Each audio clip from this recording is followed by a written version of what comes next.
They wanted her blood on the stones before sunset. The pack circled the judgment platform like wolves around wounded prey, their voices rising in a cacophony of rage that shook the ancient pines surrounding the clearing. Torches blazed against the dying light, casting savage shadows across faces twisted with fury and betrayal. They chanted her name like a curse, Callie, Callie, Callie, each repetition hammering another nail into the coffin they'd already built in their minds. She stood in the center of it all, wrists bound in iron etched with suppression runes that burned against her skin, and she didn't say a word. Hey, beautiful souls. Welcome back to the channel.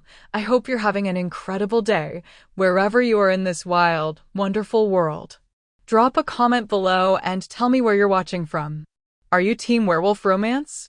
Because today's story is going to absolutely wreck you in the best way possible. And if you haven't subscribed yet, do me a huge favor and smash that subscribe button right now. You're not going to want to miss what happens next. Trust me on this one.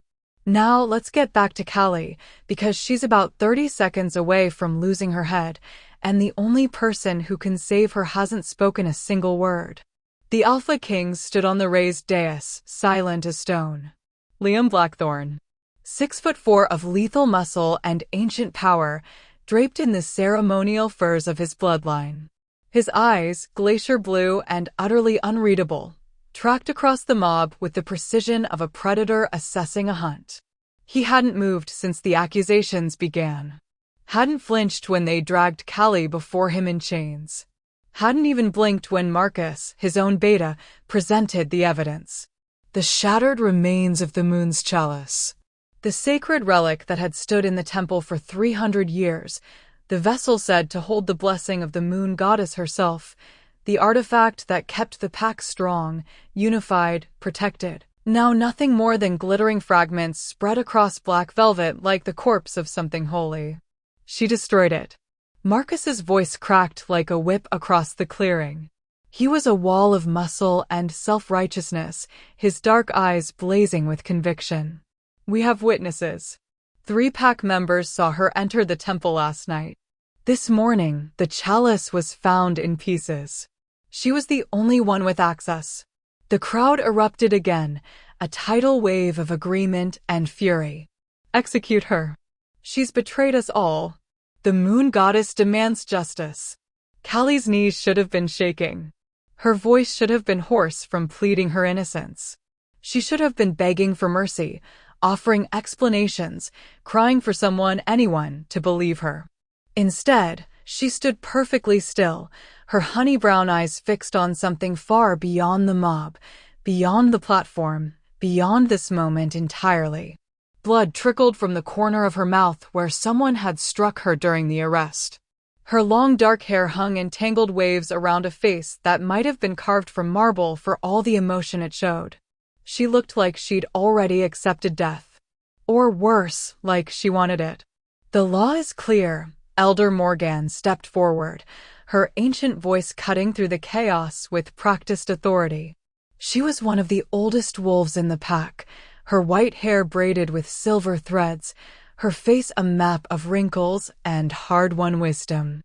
To destroy a sacred relic is to sever our connection to the moon goddess. The punishment has always been death. There is no exception. There can be no exception. More voices joined hers.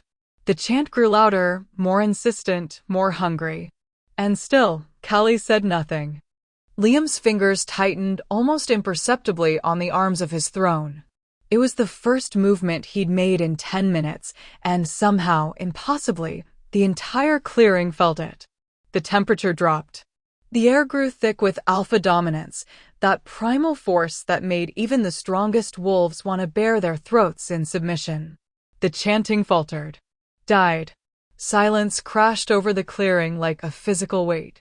Liam rose from his throne with the fluid grace of a born predator. Every eye locked on him as he descended the dais steps, each footfall deliberate, measured, final. He moved through the parted crowd like a knife through silk, and wolves who'd been screaming for blood 30 seconds ago now couldn't meet his gaze. He stopped 3 feet from Callie. This close, The difference in their status was almost painful to witness. He was power incarnate, draped in authority and ancient bloodline magic. She was nobody, an orphan taken in by the pack out of mercy, a wolf with no family name, no notable strength, no reason for anyone to remember her name except as the girl who cleaned the temple and kept her head down and never, ever caused trouble. Until last night. "Look at me," Liam said quietly. It wasn't a request. Callie's eyes lifted slowly, reluctantly, like she was raising a weight that might crush her. When their gazes met, something passed between them, something the crowd couldn't see but could feel, a current of electricity that made the hair on every neck stand at attention. His eyes searched hers. Not for guilt or innocence. For something else entirely. "Did you destroy the moon's chalice?" he asked. The crowd held its collective breath. Callie's throat worked. For the first time since this nightmare began, emotion flickered across her face, not fear, not regret, but something raw and complicated and devastating. "Yes," she whispered. The clearing exploded. Wolves lunged forward, held back only by the ring of elite guards surrounding the platform. Accusations and death threats filled the air like poison. Marcus looked vindicated, Elder Morgan looked grimly satisfied, and the entire pack looked ready to tear Callie apart with their bare hands. But Liam didn't move, didn't react. He just kept looking at her with those impossible blue eyes, and then he asked the question that changed everything. Why? Such a simple word. 1 syllable. 3 letters. But the way Callie's face crumbled when he said it, like he'd just driven a blade between her ribs, told everyone watching that nothing about this was simple at all. Callie's lips parted, but no sound came out. The question hung in the air between them like a blade suspended by a thread. Why? Such a small word to carry so much weight. Liam hadn't asked if she had help. Hadn't asked how she'd bypassed the temple wards. Hadn't asked any of the logical questions that should have followed a confession. He asked why.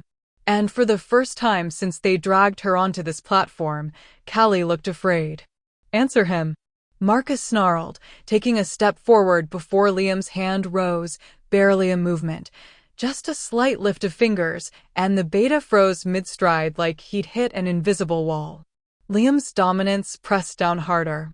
Wolves in the crowd dropped to one knee without meaning to, their bodies responding to alpha authority on an instinctual level that bypassed conscious thought.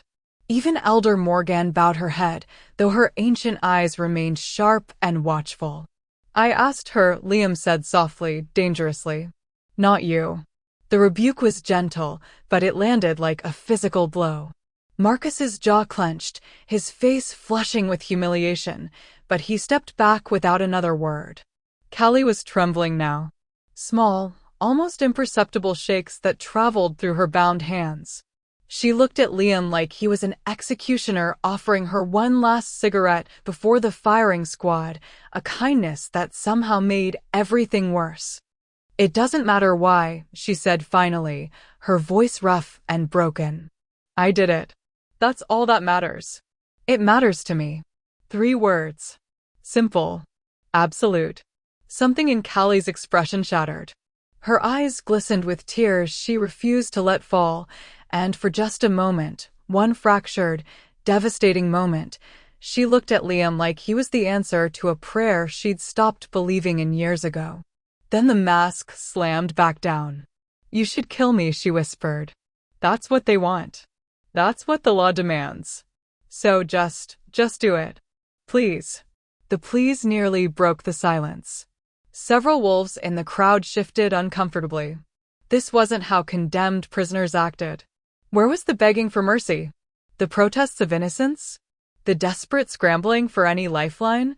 Callie was asking to die. And that wrongness, that fundamental deviation from every instinct that should have been screaming in her to survive, made even the most bloodthirsty wolves pause. Liam studied her for a long moment, his expression unreadable. Then he turned to face the crowd, his broad shoulders blocking Callie from their view like a shield she hadn't asked for and didn't deserve. 20 years ago, he said, his voice carrying effortlessly across the clearing. A 7-year-old girl was found half dead at our borders. No family. No pack. No explanation for how she survived alone in the wild when she should have died within hours. Callie's head snapped up, her eyes widening in shock. No. No, he couldn't be. My father, Alpha Jareth Blackthorn, brought her into this pack. Gave her sanctuary. Gave her a home. Liam's gaze swept across the assembled wolves, touching each face with deliberate weight. That girl never caused trouble. Never challenged authority. Never took more than she was given. She worked in the temple for 15 years, maintaining the sacred spaces, honoring our traditions, asking for nothing in return. He paused, letting the words sink in. That girl is standing behind me right now, confessing to a crime that will cost her life. And not one person in this clearing has asked the question that matters most. Elder Morgan's silver brows drew together. Alpha, with respect, what question could possibly? What changed? Liam's voice cut through hers like a blade through silk. What could possibly drive someone who spent 2 decades proving her loyalty to suddenly destroy the most sacred object in our possession? What desperation, what knowledge, what unbearable truth could make death seem like the better option? The crowd shifted uneasily. Whispers rippled through the assembly like wind through wheat. Marcus stepped forward again, more cautiously this time. Alpha Liam, I understand your compassion. But sentiment cannot override pack law. The chalice is destroyed. She's confessed. The punishment is. I know what the punishment is, Marcus. Liam's tone could have frozen fire. I also know that justice and vengeance aren't the same thing. And I know that something about this doesn't add up. He turned back to Callie, and the look in his eyes made her breath catch. I'm going to ask you one more time, he said quietly, for her ears only. And I need you to understand something, Callie. I'm not asking as your alpha. I'm asking as someone who remembers that 7-year-old girl. The one who had nightmares every night for 3 months. The one my mother used to sing to sleep because you were too afraid to close your eyes. The one who told me once, when we were children, that you'd rather die than ever hurt this pack. Callie's tears finally spilled over, tracking clean lines through the dirt on her face. So tell me, Liam continued, his voice dropping to something raw and almost pleading. What changed? Why would you do this?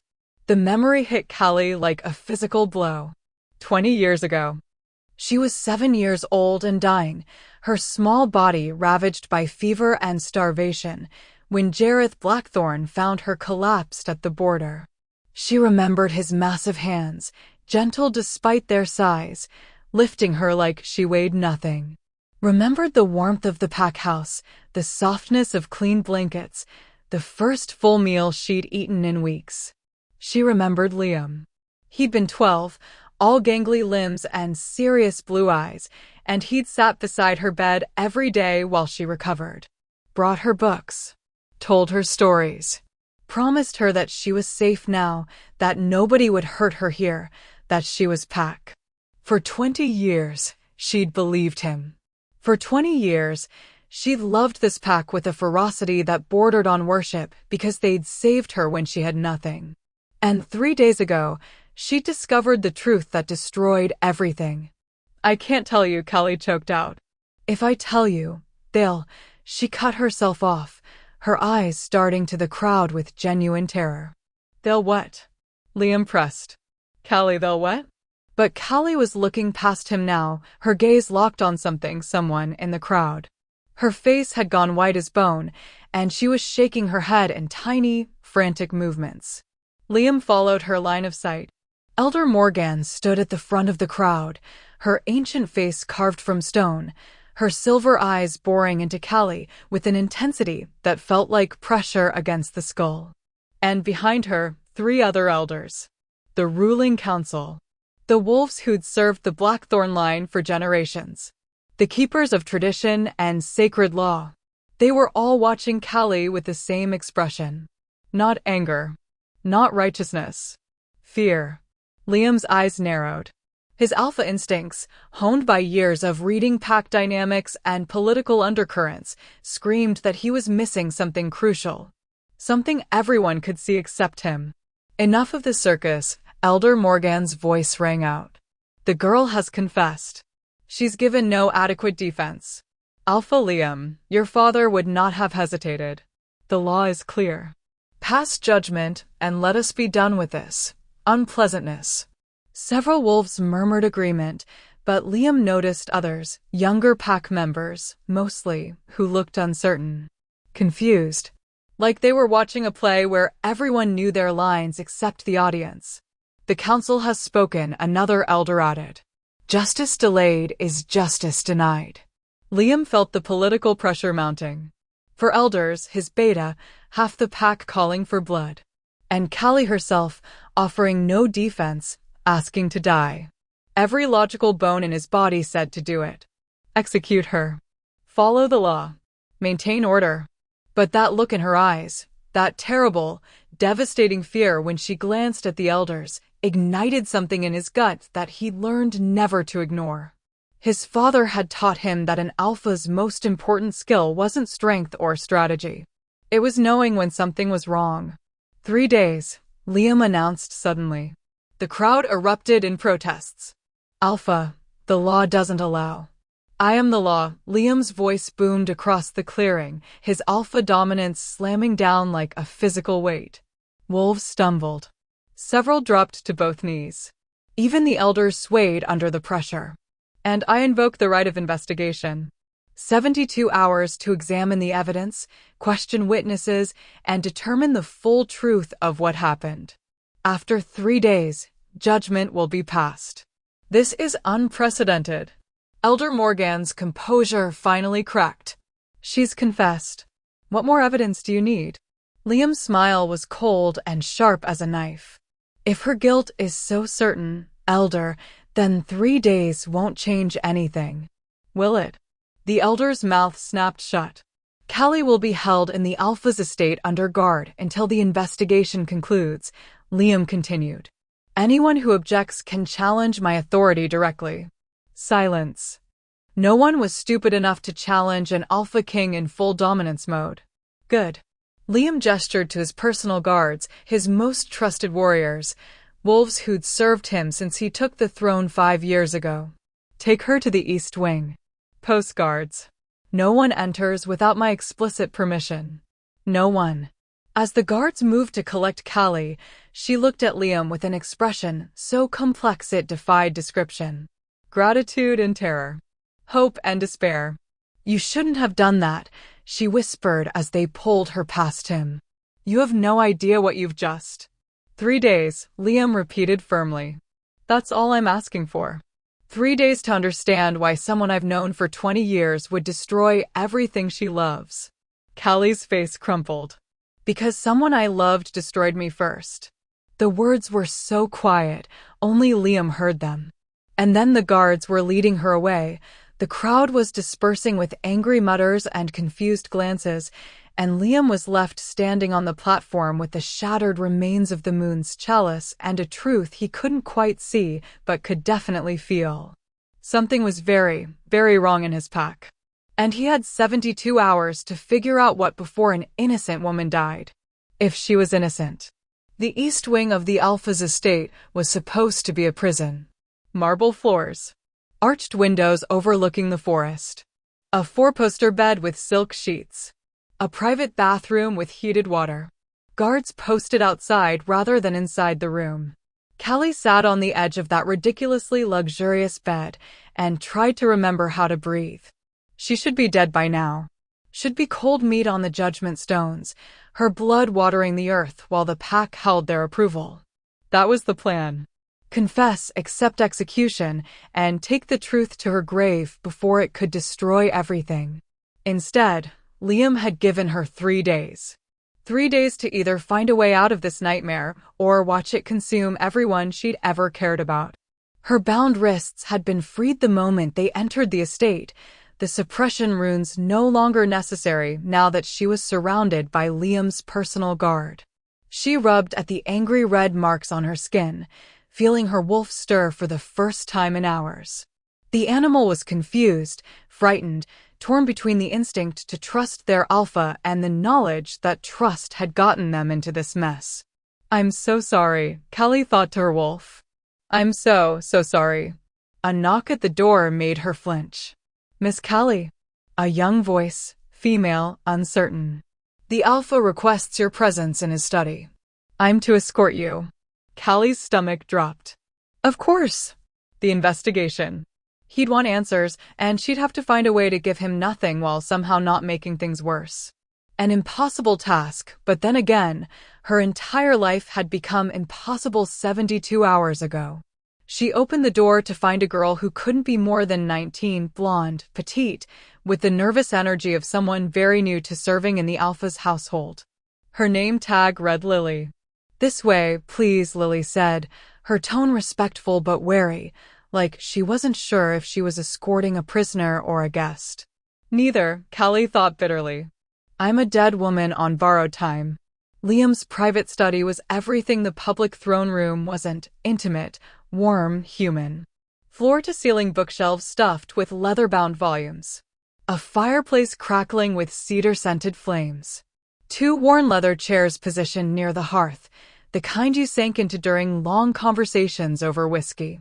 Liam stood at the window, his back to the door, hands clasped behind him.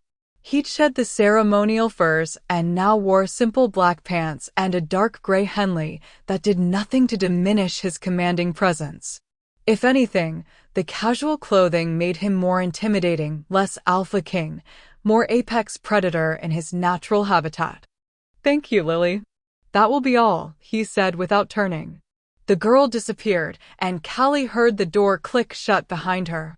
Silence stretched between them, broken only by the pop and hiss of the fire. "When we were children," Liam said finally, still looking out at the darkening forest, "you used to follow me everywhere. Do you remember?"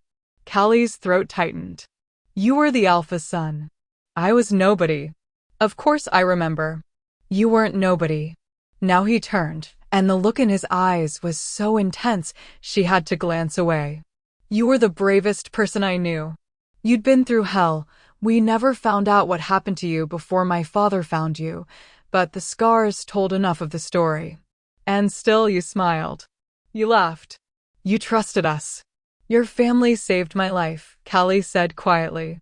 "Trust was the least I could offer." "Was it trust?" Liam moved closer, each step deliberate. "Or was it fear? Fear that if you didn't perform gratitude perfectly, we'd throw you back to the wolves." The accuracy of the observation stole her breath. "I need you to understand something, Callie."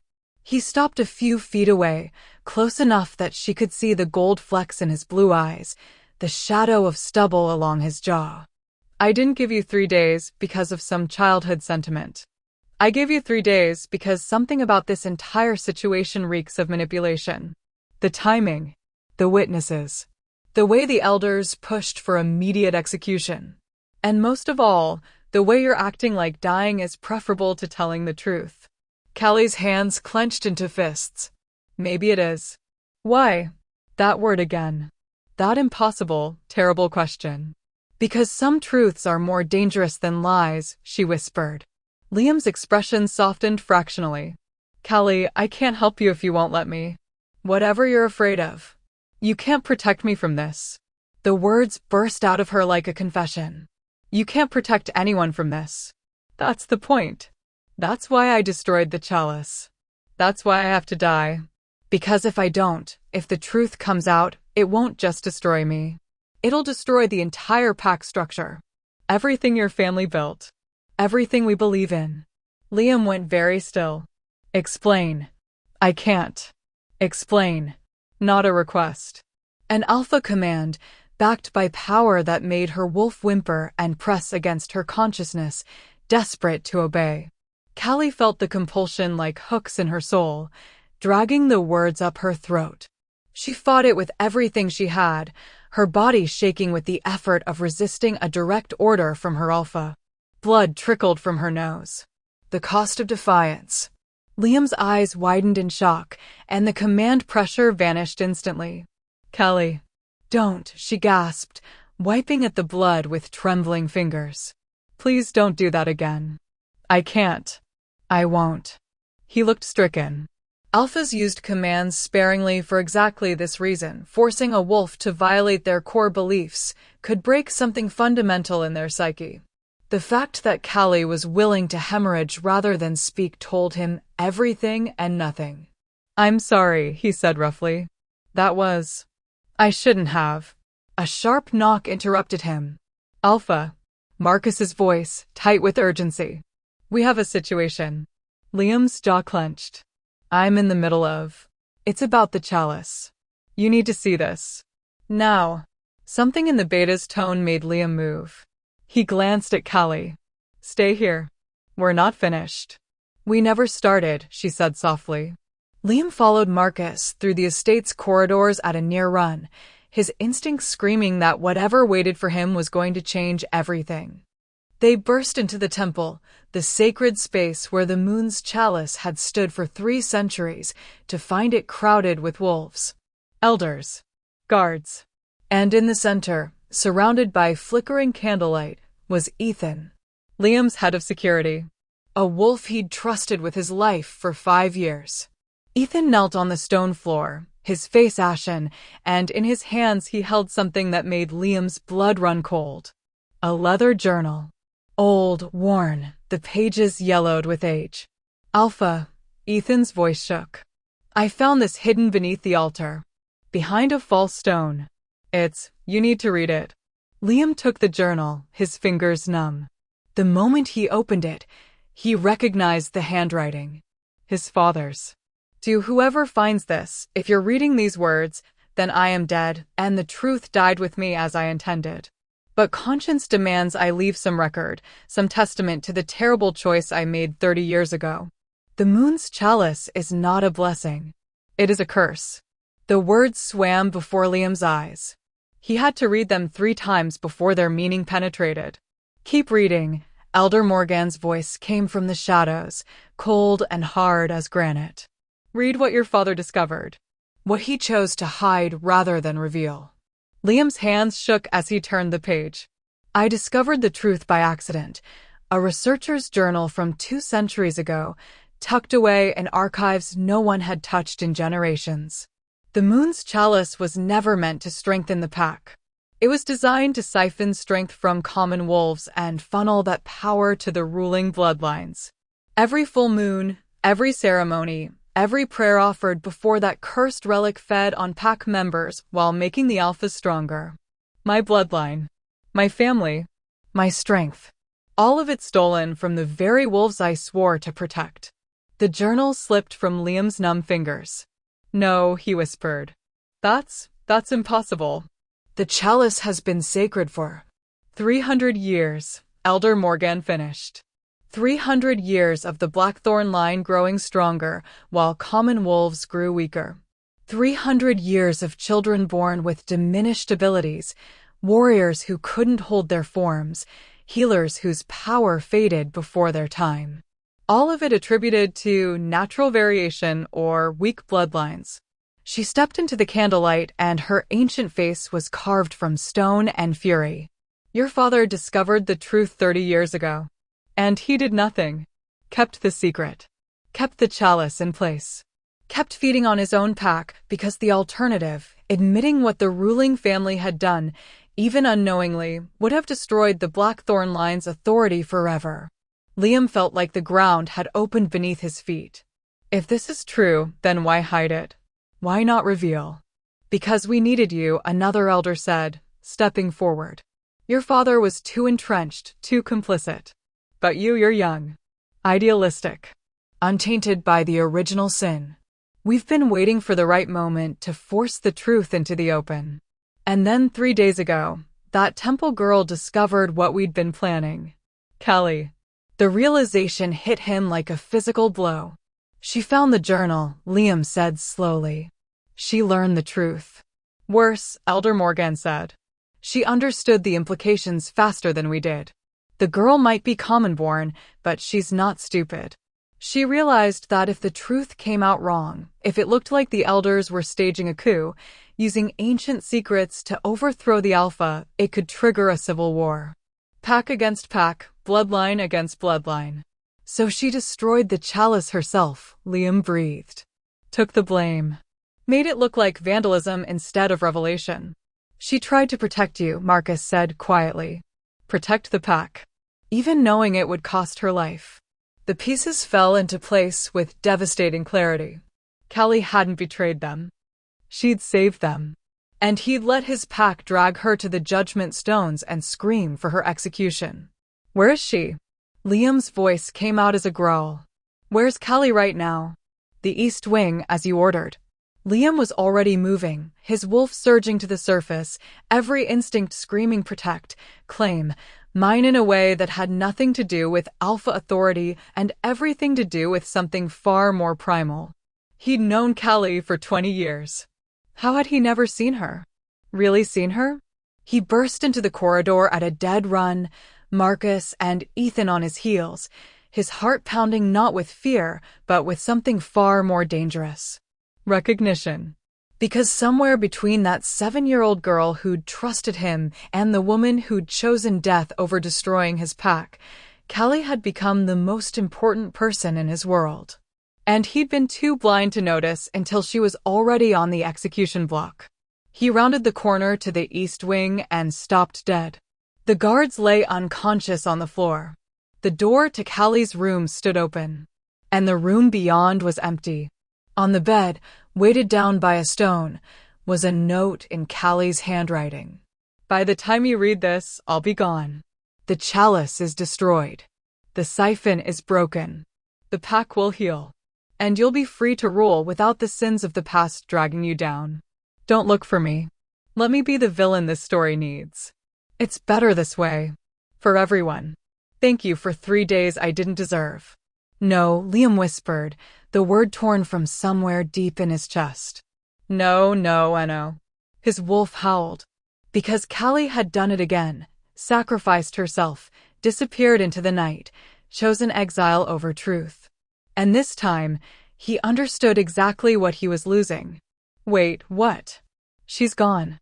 Drop a comment right now and tell me if you think Liam can find her and what you think happens when he does. This story is about to get intense. Liam stood in the empty room for exactly 3 seconds. Then he exploded. Ethan. His alpha command rattled the windows. I want every tracker we have in the forest now. Marcus, lock down the borders. No one leaves pack territory without my explicit permission. And someone tell me how in the hell my personal guards were taken down without anyone hearing a damn thing. The unconscious guards were already stirring, groaning as they came around. Liam crouched beside the nearest one, a seasoned warrior named Cole who'd served his father. What happened? Liam demanded. Cole's eyes were glazed, confused. I don't remember. We were standing post, and then, nothing. Like someone just turned off the lights in my head. He touched his neck, wincing. There's a puncture mark. Sir, I think we were drugged. Drugged. Which meant Callie hadn't escaped alone. Someone had taken her. Or helped her run. Liam's mind raced through possibilities, each more disturbing than the last. The elders? No, they wanted the truth revealed, not hidden. Rogue Pack members? Unlikely. Callie had no close allies, no friends who'd risk Alpha wrath to help her flee. Unless... The journal, Liam said sharply. Where is it? Where's my father's journal? Marcus's face went pale. I left it in the temple with the elders. Liam was already moving, his long strides eating up the corridor. Who had access to that room after we left?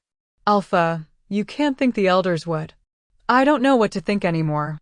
Liam's frustration boiled over. 24 hours ago, his world made sense. Sacred relics. Ancient laws. Clear lines between right and wrong.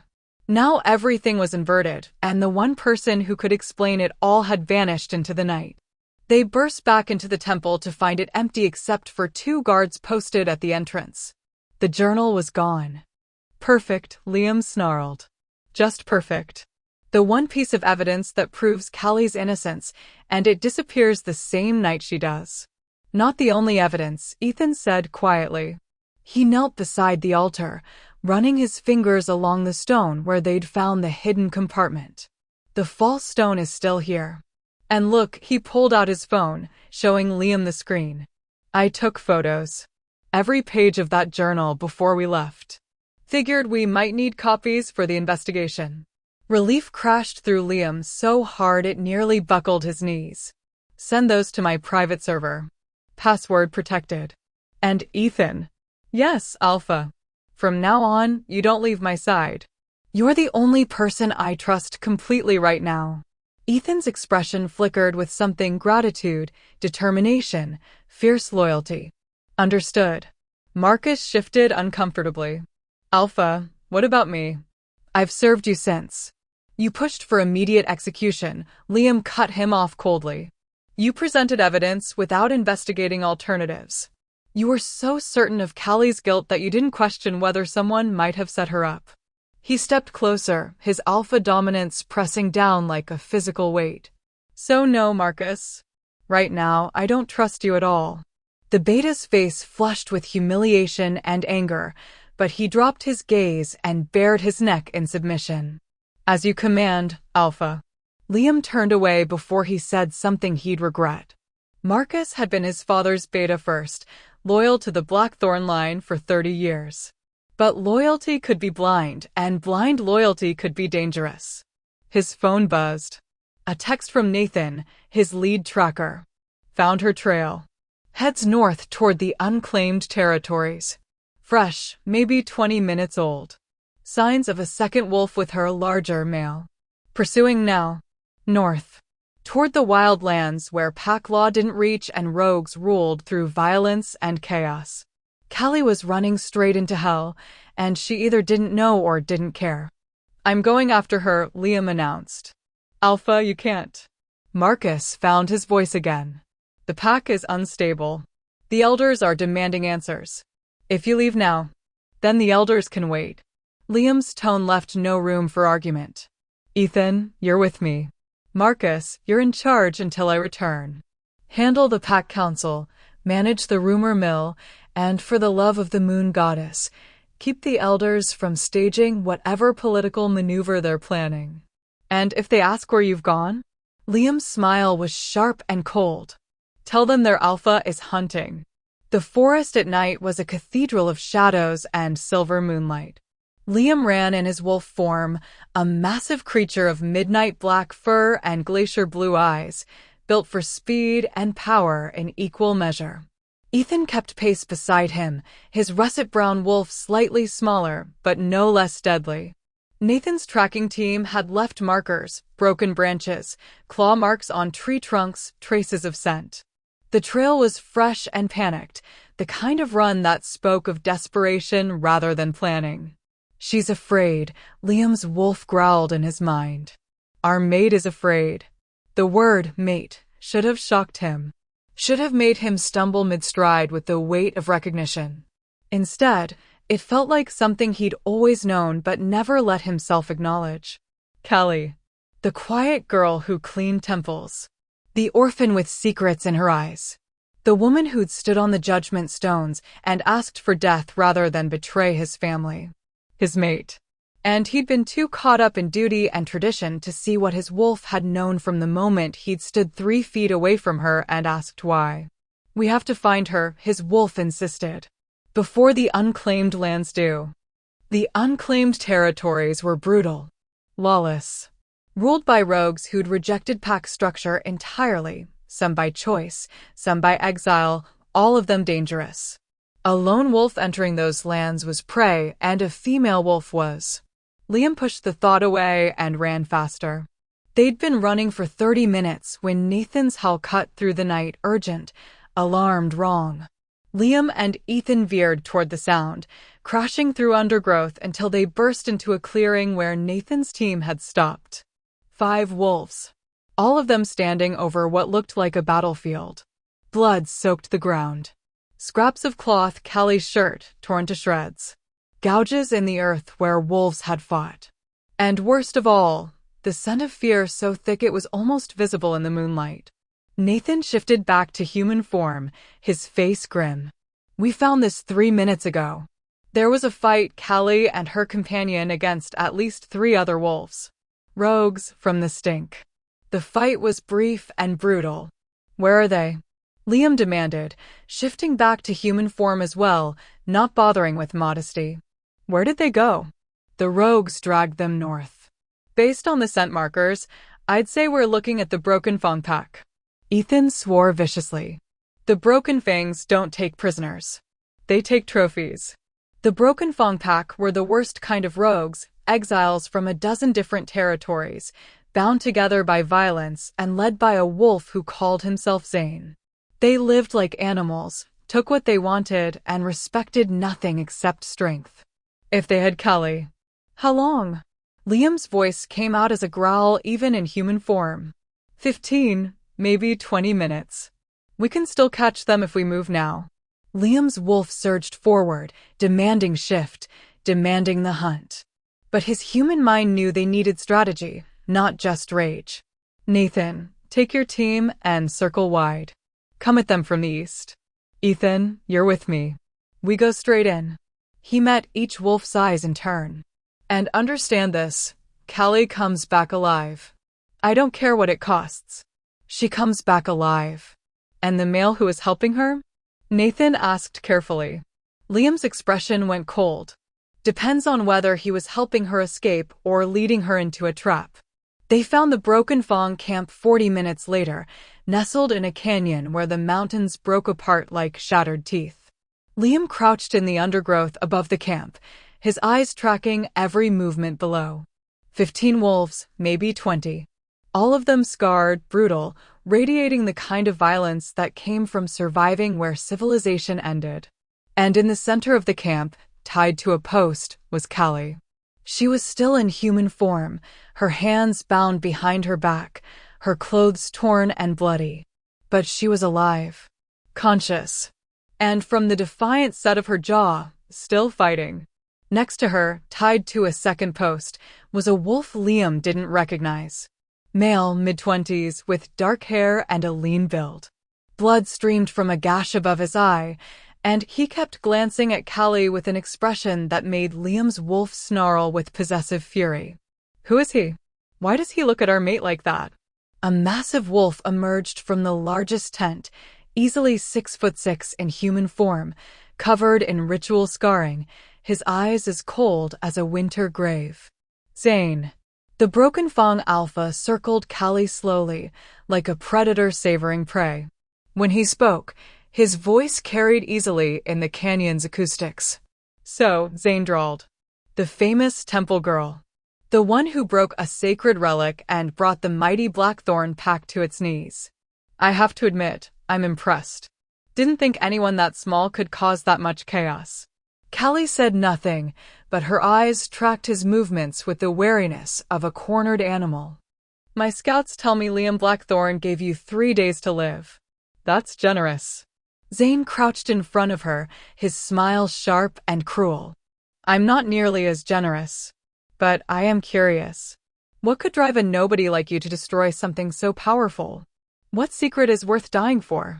Go to hell, Callie spat. Zane laughed, a sound like breaking glass. Oh, I like you. Spirit. Fire. Shame you won't last the night. He stood, gesturing to his wolves. String them both up. We'll make an example of them at moonrise. Let any pack wolf who thinks about crossing into our territory see what happens to. He never finished the sentence. Because Liam launched himself from the ridge with a howl that shook the canyon walls. He hit the ground in full alpha dominance, a wave of power that sent lesser wolves stumbling to their knees. Ethan and Nathan's team poured in from 3 directions, and suddenly the camp was chaos, snarling wolves, flashing teeth, the metallic scent of blood in the air. Liam shifted mid-stride, his massive black wolf tearing through 2 rogues before they could even react. His focus locked on one target. Callie. He crashed into the post she was tied to, splintering it with pure force. She fell, and he was there, shifting back to human form, his hands already working at her bonds. You idiot, he snarled, fury and relief and terror mixing into something that came out as rage. Running into rogue territory? What were you thinking? Callie's eyes were huge, shocked. Liam, you shouldn't, they'll kill you. Let them try. He yanked the last rope free and pulled her against his chest, and the feeling of her alive, solid, safe in his arms almost brought him to his knees. Do you have any idea what you've put me through? Do you have any idea? Touching, Zane's voice cut through the chaos. Really? I'm almost moved. Liam spun, putting himself between Callie and the rogue alpha. Zane had shifted back to human form as well, unbothered by the battle raging around them. His wolves were losing, outnumbered by Liam's superior fighters, but Zane himself looked perfectly calm. You came for her, Zane observed. Risked your life, your pack stability, everything, for a common wolf who destroyed your most sacred relic. That's either love or stupidity. Possibly both. Leave, Liam said coldly. Take your wolves and disappear, and I'll let you live. Oh, I don't think so. Zane's smile widened. See, I've heard rumors about that chalice. About what it really did. And if those rumors are true, then this little girl didn't just break a relic, she broke a 300-year-old power structure. Which means there are wolves in your pack who'd pay very well to make sure she never talks. Callie's sharp intake of breath told Liam that Zane had just confirmed something she'd feared. Who? Liam demanded, turning to look at her. Callie, who approached you? Who wanted you dead? But Callie was staring past him, her face going white as bone. No, she whispered. No, not him. Please not him. Liam followed her gaze to the male wolf still tied to the post, the one who'd been helping her escape. Ethan had shifted back and was cutting the stranger free, and as the ropes fell away, the male looked up. His eyes met Callie's. And the expression on his face, guilt, anguish, desperate apology, told a story more clearly than words ever could. I'm sorry, the male choked out. Callie, I'm so sorry. They said they'd kill my sister. They said if I didn't bring you to the border, if I didn't make sure you crossed into rogue territory, they'd... You sold me. Callie's voice broke on the words. Theo, you sold me to them? Theo. The name triggered something in Liam's memory. A young wolf who worked in the pack archives, someone Callie had been friendly with, someone she'd trusted. They have my sister. Theo was crying now, the words tumbling out in a desperate rush. They took her 3 days ago. Said they'd return her unharmed if I just got you out of pack territory. I didn't know they'd try to kill you. I swear I didn't know. Who's they? Liam roared. Who took your sister? Who wanted Callie dead? But before Theo could answer, Zane moved. Fast. Inhumanly fast. His hand closed around Callie's throat, yanking her away from Liam, a silver blade appearing at her jugular. Nobody moves, Zane ordered, his voice cutting through the clearing. Or the girl dies right here. Every wolf froze. Liam's vision went red. His wolf screamed for blood, for violence, for the absolute destruction of the male threatening their mate. Easy, Alpha, Zane purred. I'm not unreasonable. I'll make you a deal. You want the girl? Fine. But first, you're going to answer a question. And you're going to answer it honestly, or I paint these stones with her blood. Understood. Liam's jaw clenched so hard his teeth cracked. Ask. The moon's chalice. The siphon. The 300 years of your bloodline stealing power from common wolves. Zane's blade pressed harder, and a thin line of blood appeared on Callie's throat. Did you know? Before all this started, did you know what that relic was doing? The question hung in the air like an executioner's blade. Every wolf in the clearing was watching. Waiting. Because if Liam had known, if he'd been complicit in the theft, even unknowingly, it would shatter what remained of pack trust forever. And if he lied, Zane would know. Rogues could smell lies like blood in water. Liam looked at Callie. At the terror in her eyes, the blood on her throat, the desperate way she was shaking her head, silently begging him not to answer, not to risk everything for her. And he realized that he'd been asking the wrong questions since this began. It wasn't about guilt or innocence. It wasn't about sacred relics or broken laws. It was about truth and trust, and the woman he'd been too blind to see until she was willing to die to protect him. No, Liam said clearly. I didn't know. My father hid it from me. The elders hid it. The entire power structure was built on a lie I never questioned, because I trusted the wolves who came before me. He took a step forward, his hands raised, his eyes locked on Callie's. But I know now. And I swear on my life, on my alpha blood, on everything I am, that theft ends tonight. The siphon is broken. The old way is dead. And anyone who tries to bring it back will answer to me. Zane studied him for a long, tense moment. Then, impossibly, he laughed. Well, damn, the rogue alpha said. You might actually survive this after all. He lowered the knife and shoved Callie forward. She stumbled, and Liam caught her, pulling her tight against him, his hands running over her body checking for injuries, his wolf howling with relief. Why? Liam demanded, his arms still locked around Callie. Why let her go? Zane sheathed his blade. Because I'm a bastard, not a monster.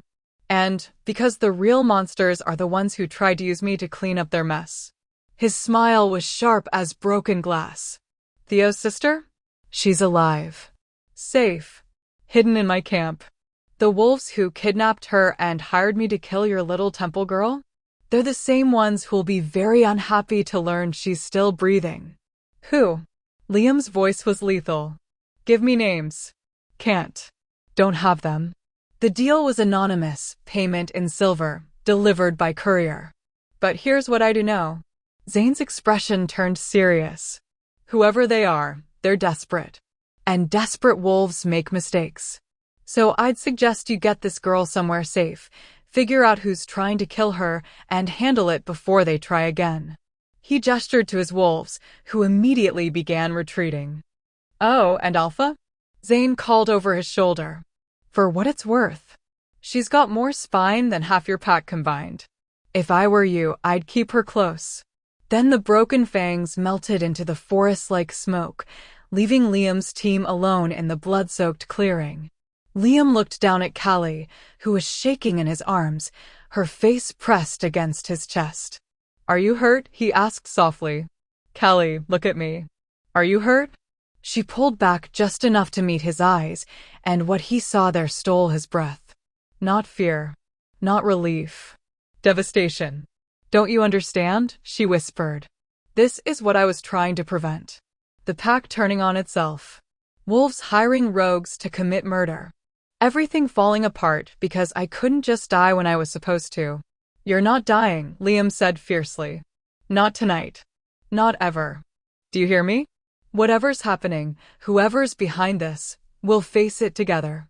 You can't promise that. Watch me. And then, because words were insufficient and his wolf was demanding claim, protect, keep, because she was the bravest, most selfless, most infuriating person he'd ever known, Liam did something he probably should have done years ago.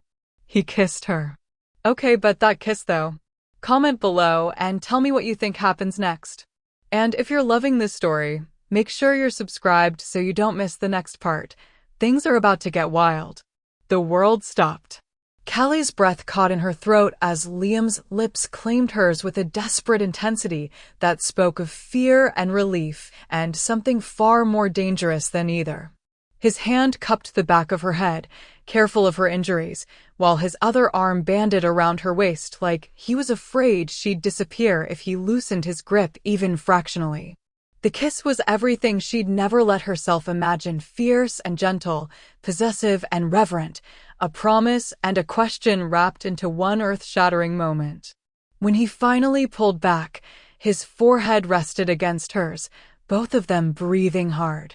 You don't get to sacrifice yourself, he said roughly. Not for me. Not for the pack. Not for anyone. Do you understand? Callie's eyes burned with tears she refused to shed. Liam. No, his grip tightened. I've been an idiot. Spent 20 years seeing you as the orphan girl we saved, when you've been saving us this entire time. But that ends now. Whatever's coming, we face it together. As equals. The word equals should have been laughable. He was the Alpha King, and she was nobody. But the way he said it, with absolute conviction burning in those glacier blue eyes, made her want to believe. Want to hope. Want to trust that maybe, impossibly, she didn't have to do this alone. Alpha, Ethan's voice cut through the moment with apologetic urgency. We need to move. More rogues could be tracking the blood, and Callie needs medical attention. Liam pulled back reluctantly, his hand sliding down to grip hers. Can you shift? Or do you need me to carry you? I can run, Callie said quietly. Her wolf was exhausted, terrified, but functional. But Theo. She turned to look at the male who'd betrayed her, who knelt in the dirt with his face in his hands, shoulders shaking with silent sobs. They have my sister, Theo choked out again. Mia. She's only 16. They took her from school 3 days ago and said they'd kill her if I couldn't. He looked up at Callie with red-rimmed eyes. I know you'll never forgive me. I don't deserve forgiveness. But please, please help me get her back. Callie's heart twisted painfully. She'd known Theo for 5 years. He was gentle, bookish, the kind of wolf who preferred ancient texts to pack politics. They'd bonded over their shared love of history, spending long evenings in the archives discussing everything from pack lineages to mythology. She'd trusted him, and he'd led her straight into a trap. But his sister, where are they keeping her? Liam asked, his tone carefully neutral. I don't know. Theo's voice broke. They contact me through notes left in the archives. No names, no faces, just instructions and threats. I was supposed to lead Callie to the border and then wait for confirmation that Mia would be released. Which means whoever hired Zane still has leverage, Ethan said grimly. They'll use the sister to force Theo's cooperation again, or to keep him silent about what he knows. Liam's jaw clenched. Then we find her first. Nathan, take half the team and return to pack territory. I want every archive searched, every message Theo received documented. Ethan, you're still with me. We're taking Callie somewhere safe before. No, Callie pulled her hand free from Liam's grip. No, I'm not hiding while a 16-year-old girl suffers because of me. We find Mia. Tonight. Callie, you're injured, exhausted. I'm fine. She wasn't, but that didn't matter. Liam, please. If they took her because of what I know, then I'm the reason she's in danger. I have to help. Their eyes locked in a silent battle of wills, alpha dominance against sheer stubborn determination. Finally, Liam exhaled sharply. Fine. But you stay close to me. No arguments, no running off to play hero. We do this together. The emphasis on that last word sent warmth spreading through her chest despite everything. Together. When had she last had someone fight with her instead of for her? They ran through the forest in wolf form, a pack united by purpose if not yet by trust. Nathan's team had split off, heading south toward pack territory, while Liam's group moved east, following Theo's reluctant directions toward an abandoned mining complex where the kidnappers had allegedly been spotted. Callie's wolf pushed herself harder than was wise, her muscles screaming in protest, old injuries from the rogue fight making every stride agony. But she didn't slow down. Couldn't slow down. Because somewhere ahead, a girl was being held captive for crimes she didn't commit, threatened with death because Callie had discovered the truth about the moon's chalice. This has to end, her wolf insisted. Whatever the cost. Liam's massive black wolf kept pace beside her, occasionally brushing against her flank when she stumbled, a gesture of support that made her animal whimper with confused longing. He kissed us, her wolf reminded her unnecessarily. Alpha kissed us. Claimed us. That means. It means nothing, Callie thought firmly. He was emotional. Relieved we were alive. It doesn't change anything. But her wolf's skeptical growl suggested she wasn't buying that explanation. 20 minutes of hard running brought them to the old mining complex, a sprawl of rusted equipment and collapsing buildings that the pack had abandoned 30 years ago when the silver veins ran dry. It was desolate, eerie, and absolutely perfect for hiding kidnapped victims. They shifted back to human form at the tree line, and Liam immediately began issuing orders in a low voice. Ethan, circle wide and come in from the north. Theo, you stay here. If this is a trap, I want you where I can see you. Callie, he turned to her, his expression softening fractionally. I know you're going to ignore this, but please let me go in first. Only if you promise not to do anything stupidly heroic, she countered. His lips twitched despite the tension. Can't promise that. Stupidly heroic is kind of my default setting. Then we're both going in stupid and heroic. Goddess help me, you're impossible. You kiss me anyway. The words slipped out before she could stop them, and Liam's eyes flashed with something that made her breath catch. Yeah, he said softly. I did. And Callie? When this is over, we're going to talk about that. Really talk. But first we save the girl, Callie finished. They moved through the ruins like ghosts, using abandoned mining equipment for cover, their enhanced senses scanning for any sign of occupation. The complex was vast, dozens of buildings in various states of decay, countless shadows where threats could hide. Where would I keep a hostage? Callie thought, trying to approach this logically. Somewhere secure. Central. Easy to defend, but hard to escape from. Her eyes landed on the main operations building, 3 stories of reinforced concrete and steel, with only 2 entrances and narrow windows set high in the walls. There, she whispered, pointing. Liam followed her gaze and nodded. Good instincts. Ethan, you see the ops building. A brief flash of light from the north, Ethan signaling affirmative from his position. On my signal, we move fast and hard. Our priority is the girl. Anyone who gets in the way goes down, but we're not here to start a war. Understood. Callie nodded, her heart hammering against her ribs. This was insane. She wasn't a warrior. Wasn't trained for combat or rescue operations. She was a temple attendant who cleaned floors and arranged flowers and tried very hard not to be noticed. But the girl inside that building was there because of her, which meant she didn't have the luxury of being afraid.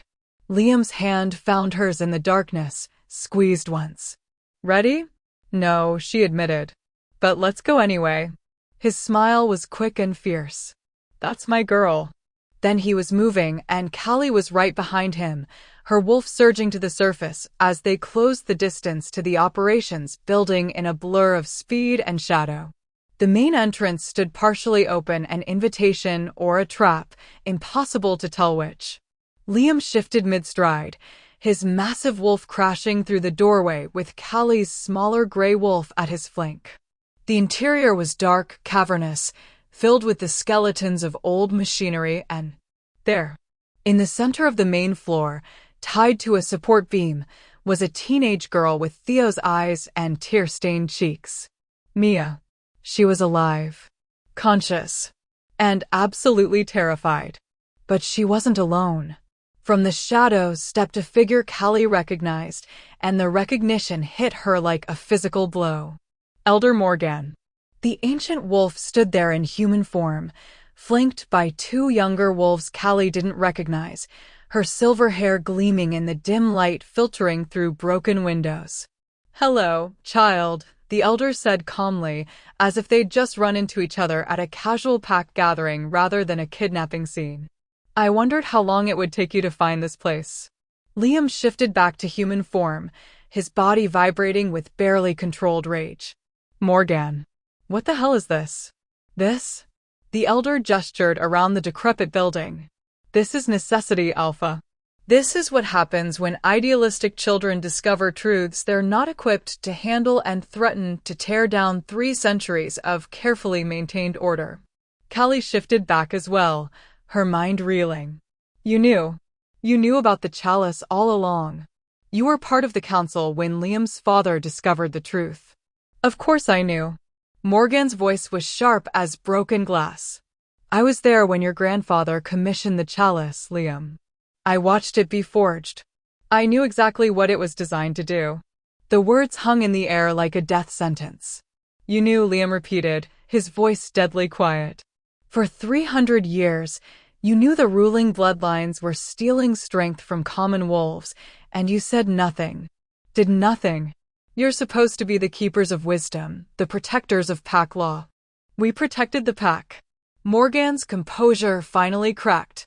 Do you think strength comes from fairness, boy? Do you think the surrounding packs respect us because we're kind? No. They respect us because we're powerful. Because our alphas are legends. Because the Blackthorn line produces warriors that other packs fear. By stealing from our own people, Callie said, her voice shaking with fury. By weakening children, diminishing healers, making common wolves believe they were somehow less. They're less. Morgan's shout echoed through the empty building. That's the natural order. Alphas lead because they're stronger, smarter, more capable. The chalice simply ensured that natural order was maintained. Liam looked like he might shift and tear the elder apart with his bare teeth. How many? How many common wolves suffered so my bloodline could pretend to be gods? Thousands, Morgan said without remorse. Across 3 centuries. And every single one of those sacrifices kept this pack safe. Kept us from being conquered, absorbed, destroyed by larger territories. Your father understood that, eventually. Why do you think he hid the truth? Why do you think he kept the chalice in place? Because he was a coward, Liam spat. Because he was practical. Morgan stepped closer, her ancient eyes burning with conviction. And when this foolish girl discovered what we'd worked so hard to hide, when she destroyed the chalice and threatened to expose everything, I did what was necessary. Hired the rogues. Arranged for her to escape right into their territory. Ensured she'd be killed before she could speak the truth that would tear our pack apart. Callie felt like she'd been punched in the chest. The trial. The execution demand. That was all theater? To make my death look legitimate. Of course. Morgan's smile was cold. The pack wanted blood. I was simply directing their anger toward a useful end. If you died on the judgment stones as planned, the chalice's destruction would have been avenged, order would have been maintained, and no one would have questioned the old ways. But Liam gave me 3 days, Callie breathed. And you couldn't risk me talking. Couldn't risk him discovering the truth. Exactly. So I adapted. Had Theo's sister taken to ensure his cooperation. Arranged for you to be led to rogues who would finish the job. And once you were dead, the investigation would conclude you'd fled pack justice and been killed by territorial wolves. Tragic. Inevitable. Final. Liam's hands clenched into fists. Release the girl. Now. I don't think so. Morgan gestured, and her 2 companions moved to flank Mia more closely. Both of them held silver blades, the only metal that could truly harm wolves. Here's what's going to happen, Alpha. You're going to return to pack territory and announce that Callie died resisting arrest. You're going to destroy the photographs of your father's journal. You're going to tell the pack that the chalice was destroyed by a disturbed common wolf who snapped under mental strain, and that justice has been served. Or, Liam's voice was lethal. Or I'll have young Mia's throat cut right here, right now. Then I'll return to pack territory and reveal everything about the chalice, but I'll tell it my way. I'll say that you knew about the siphon all along. That you're complicit in the theft. That you're just another Blackthorn alpha maintaining power through stolen strength. Her smile turned vicious. The pack is already unstable. Already questioning. How long do you think they'll let you rule once they believe you've been lying to them? The trap was elegant in its cruelty. If Liam let Mia die, he'd lose any moral authority to lead. If he gave in to Morgan's demands, Callie would die and the truth would stay buried. And if he tried to reveal the truth on his own terms, Morgan would destroy his credibility first. There's a third option, a voice said from the shadows. Everyone spun to see Ethan emerging from the darkness, but he wasn't alone. He was accompanied by 5 wolves in elder robes. The other elders. The ones who'd pushed for the truth to be revealed. Morgan, said Elder Aaron, his lined face grim, you've gone too far. We agreed to force the truth into the open, said Elder Charlotte. To end the siphon and create a more just pack structure. We never agreed to murder. Morgan's face twisted with fury. You fools. You'd tear down everything our ancestors built for some naive notion of equality? You'd make us weak. We'd make us honest, Aaron corrected. There's a difference. The girl destroyed the chalice, Charlotte continued, moving to stand beside Liam. She ended the siphon. That was always our goal. But you tried to turn justice into assassination. Tried to use our collective guilt to justify murder. That ends now. Morgan's two guards looked uncertainly between the elders, their confidence wavering. Stand down, Liam ordered, his alpha command pressing down like a physical weight. Release the girl. Now. For a long moment, the tension was so thick it was almost solid. Then Morgan's shoulders sagged in defeat. Cut her loose, she told her guards wearily. They obeyed, and Mia stumbled forward, sobbing. Callie caught her, holding the shaking girl while murmuring reassurances. Liam stepped forward until he was inches from Morgan, his expression carved from granite. You're stripped of your elder status, effective immediately. You'll be held for trial on charges of conspiracy to commit murder, kidnapping, and treason against the pack. Is that understood? Morgan met his eyes without flinching. I did what I thought was necessary. You did what was evil. Liam's voice dropped to something barely above a whisper. And you justified it by claiming it was for the greater good. That's the same logic that created the chalice in the first place. The same thinking that's poisoned this pack for 3 centuries. He turned to address everyone in the building. No more secrets. No more stolen strength. No more justifying cruelty with tradition. His gaze swept across the elders, his wolves, and finally landed on Callie. We're going to do something radical. We're going to tell the truth. All of it. And then we're going to let the pack decide what comes next. They'll tear themselves apart, Morgan warned. Common wolves will turn on bloodline families. There will be violence, chaos. Then we'll handle it, Liam said firmly. Together. As a pack. But we'll do it honestly or not at all. He crossed to Callie, gently taking her face in his hands. The tenderness in his eyes made her breath catch. You were right, he said softly. The truth was always going to hurt. But you tried to carry that pain alone, and I won't let you do that anymore. Whatever comes next, we face it together. Okay. Callie's eyes filled with tears, but for the first time in days, they weren't tears of fear or despair. They were tears of relief. Of hope. Of finally not being alone. Okay, she whispered. And when he kissed her again, gentle this time, reverent, like she was something precious that he'd finally recognized, the watching wolves politely looked away. All except Theo, who was being reunited with his sobbing sister, whispering apologies and promises that everything would be all right now. And Morgan, who watched it all with ancient, tired eyes and said nothing at all. Oh, my goddess, that reveal though. Elder Morgan was behind everything. Drop a comment and tell me what you think should happen to her and what you think the pack's reaction is going to be when they learn the truth. We're not done yet, folks. The pack assembly hall had never felt so suffocating. Every wolf in the territory, nearly 300 souls, packed into the ancient stone building that had hosted gatherings for generations. The air was thick with tension, confusion, and the metallic scent of fear masked as anger.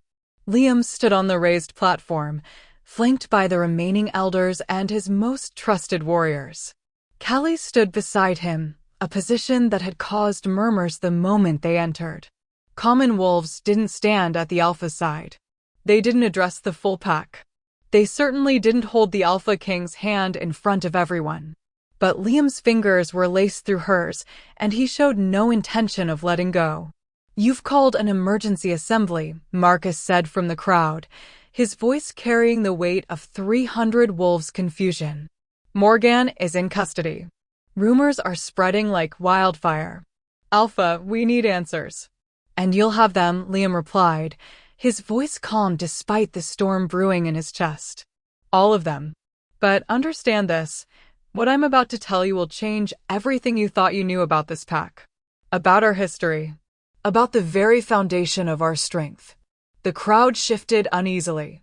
Whispers rippled through the assembly like wind through grass. Liam took a breath and began. He told them everything. About the moon's chalice, not a blessing, but a siphon.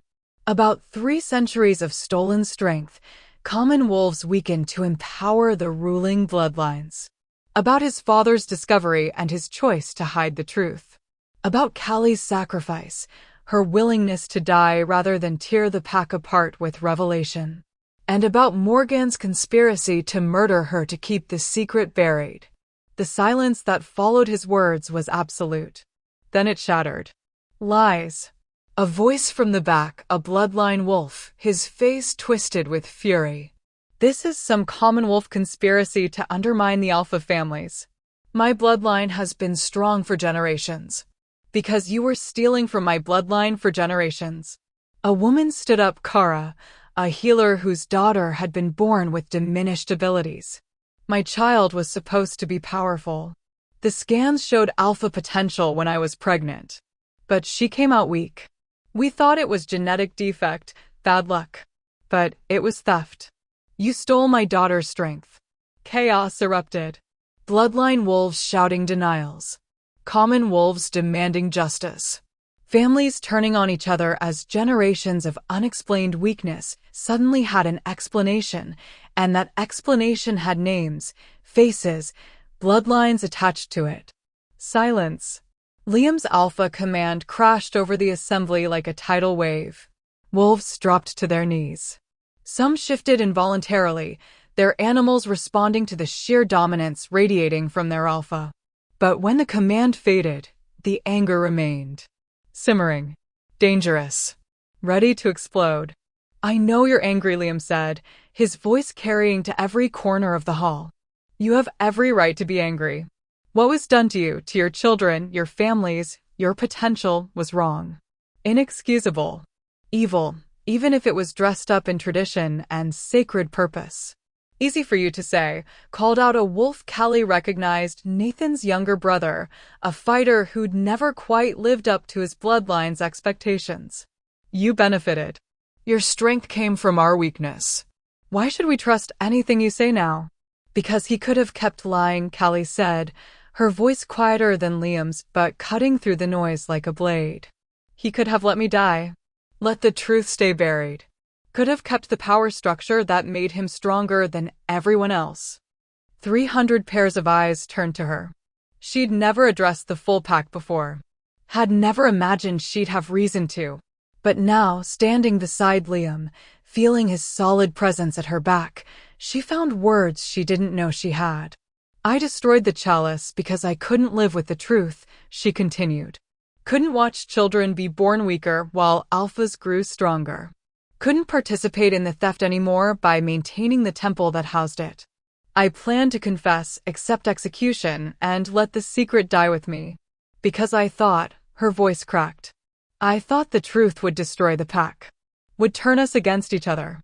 Would make everything I loved burn to ash. Sounds like you were right, someone muttered. Maybe, Callie acknowledged. But Liam made a different choice. He chose truth over comfortable lies.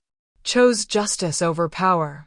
And if we let anger turn us into enemies, if we tear ourselves apart over sins committed by wolves who are long dead, then Morgan wins. The old way wins. And nothing changes except we'll be weaker and divided. She's asking us to forgive, a bloodline wolf said incredulously. To just, what, forget that our ancestors were thieves? No, Liam said firmly. I'm asking you to acknowledge it. To face it honestly. And then to choose what comes next. Because here's the truth nobody wants to hear, we can't undo 3 centuries of wrong. We can't give back the strength that was stolen or heal the damage that was done. All we can do is make sure it never happens again. How? The question came from multiple voices at once. By rebuilding, Liam said. From the ground up. New laws. New power structures. A council drawn from all wolves, not just bloodline families. Transparency in leadership. And consequences, real consequences, for anyone who tries to abuse their position. Including you? Marcus asked carefully. Especially me. Liam's gaze swept across the assembly. I'm calling for a vote. You'll decide whether I remain alpha or whether someone else leads us into whatever comes next. And that vote will be open to every adult wolf in this pack, regardless of bloodline or status. Gasps echoed through the hall. Alphas weren't voted on. The position was hereditary, sacred, backed by moon goddess-given authority. You give up your birthright? Elder Aaron looked stunned. My birthright was built on theft, Liam said bluntly. So yes, if this pack wants new leadership, they'll have it. But whoever leads, bloodline or commonborn, they'll do it honestly. Or they won't do it at all. For a moment, Callie thought it might actually work. She saw wolves nodding. Saw the anger in some faces soften into something like cautious hope. Saw the possibility that maybe, impossibly, they could heal this. Then the doors at the back of the hall slammed open. A young wolf stumbled in, his face pale, blood streaming from a gash across his forehead. Alpha, he gasped. The eastern border, we're under attack. The hall erupted into chaos again, but this time it was purposeful. Warriors moving toward weapons. Fighters shifting into defensive formations. Report, Liam snapped, his alpha presence immediately shifting from political to tactical. 3 packs, the messenger panted. Silveridge, Ironwood, and Shadowpine. They crossed the border 20 minutes ago with a combined force of at least 200 wolves. They're saying, he swallowed hard. They're saying they've come to claim Blackthorn territory while we're weak. While we're divided. Callie's blood ran cold. How did they know? She whispered. How did they know about the chalice, about the pack being unstable? Morgan. Liam's voice was deadly quiet. She must have sent word before we arrested her. Told neighboring packs that Blackthorn was vulnerable. That our strength was broken. They're not wrong, Marcus said grimly. Half our wolves are ready to tear each other apart. We're in no position to defend against a coordinated attack from 3 packs. The implications settled over the assembly like a suffocating blanket. This was it. The moment Callie had feared.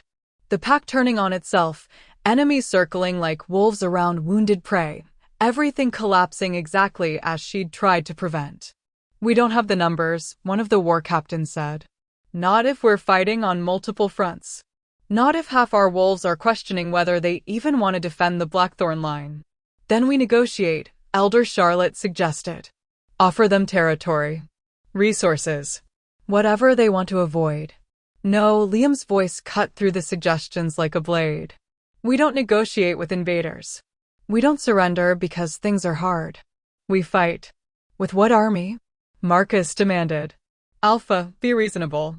If common wolves won't fight for a bloodline they believe has been stealing from them. They won't be fighting for a bloodline, Callie said suddenly. They'll be fighting for their homes. Their families. Everything they've built here. She turned to face the assembly, her heart pounding so hard she thought it might break through her ribs. You're angry at the ruling families, she said, her voice carrying despite its tremor. You're angry at me for destroying the chalice and destabilizing everything. You're angry at Liam for the sins of his fathers. I understand. But those 3 packs at our border? They don't care about justice or stolen strength or any of this. They just see weakness, and they've come to take everything you have. Your homes. Your children. Your lives. She paused, meeting as many eyes as she could. So here's your choice. You can turn on each other. Let this pack tear itself apart from the inside, while enemies destroy us from the outside. Or you can put aside your anger for one night, just one night, fight together, and survive long enough to figure out what comes next. Why should we trust you? The question came from the same wolf who'd challenged Liam earlier. You broke the chalice. You started all of this. She ended 3 centuries of theft. The shout came from an unexpected source, Theo, who'd been standing silently at the back of the hall with his sister. Callie could have kept quiet, could have looked the other way, but she sacrificed everything to do what was right. And when she could have run, could have saved herself, she came back to rescue my sister. A girl she barely knew. Because that's who she is. He stepped forward, his young face set with determination. I betrayed her. Led her into a trap because I was afraid for Mia. And she still helped me. Still came back. So if you're looking for someone to blame for this mess, blame me. Blame Morgan. Blame the alphas who created the chalice 300 years ago. But don't blame the one wolf who had the courage to finally end it. Silence fell again, but this time it felt different. Thoughtful. Considering. He's right, Kara the healer stood up. My daughter's weakness isn't Callie's fault. It's the fault of wolves who thought stealing was acceptable if you dressed it up as tradition. And I'd rather fight beside someone who breaks unjust laws than someone who hides behind them. Others began standing. One by one, common wolves and even some bloodline wolves, rising in a show of solidarity that made Callie's throat tighten with emotion. We'll fight, Nathan said, his voice ringing with conviction. But not for the Blackthorn line. Not for bloodline superiority or ancient hierarchies. We fight for each other. For the pack we could become if we survive this. Agreed. A chorus of agreement rolled through the hall. Liam looked at his people, at common wolves and bloodline families standing together, united by necessity if not yet by trust, and something in his expression cracked open. Then we fight, he said. Together. As equals. And may the moon goddess help any wolf who stands in our way. The war council formed quickly, seasoned fighters mixing with younger wolves who'd never seen real combat, strategists working with scouts to map defensive positions. The eastern border was heavily forested, which gave defenders an advantage, but 3 packs meant 3 different tactical approaches to counter. Callie found herself pulled into the planning despite having 0 combat experience, because she knew the territory better than most. 15 years of maintaining temple grounds meant she knew every trail, every hidden clearing, every place where the forest could either hide or betray you. Here, she said, pointing to a spot on the hastily sketched map. The river narrows to almost nothing. If we can funnel Silveridge wolves through that bottleneck, we can thin their numbers before they reach open ground, Liam finished, his eyes sharp with tactical assessment. Good. Marcus, position archers here and here. Ethan, take 50 wolves and set up a secondary defensive line at. He continued issuing orders with the precision of a wolf born to lead, and Callie watched him with something that felt dangerously like pride. This is who he is, she thought. Not the stolen strength or inherited power. This, the ability to unite wolves, to inspire them, to make them believe they can survive the impossible. This is what makes him alpha. Callie. His voice pulled her from her thoughts. A word. He led her to a corner of the war room, away from the organized chaos of preparation. When they were alone, his professional mask crumbled, and she saw the fear he'd been hiding. I need you to leave, he said quietly. Take Mia, some of the elders, the children who can't fight. There's a safe house in the northern mountains. You'll be protected there until... No, Callie's refusal was immediate. Callie, please. If something happens to me, if we lose, then I lose with you. She grabbed his hands, squeezing hard enough to hurt. Liam, I spent 20 years hiding. Playing it safe. Keeping my head down and hoping nobody would notice me long enough to hurt me. I'm done hiding. If this pack falls tonight, I fall with it. But I won't run anymore. You could die. His voice broke on the words. So could you. She reached up, cupping his face with trembling hands.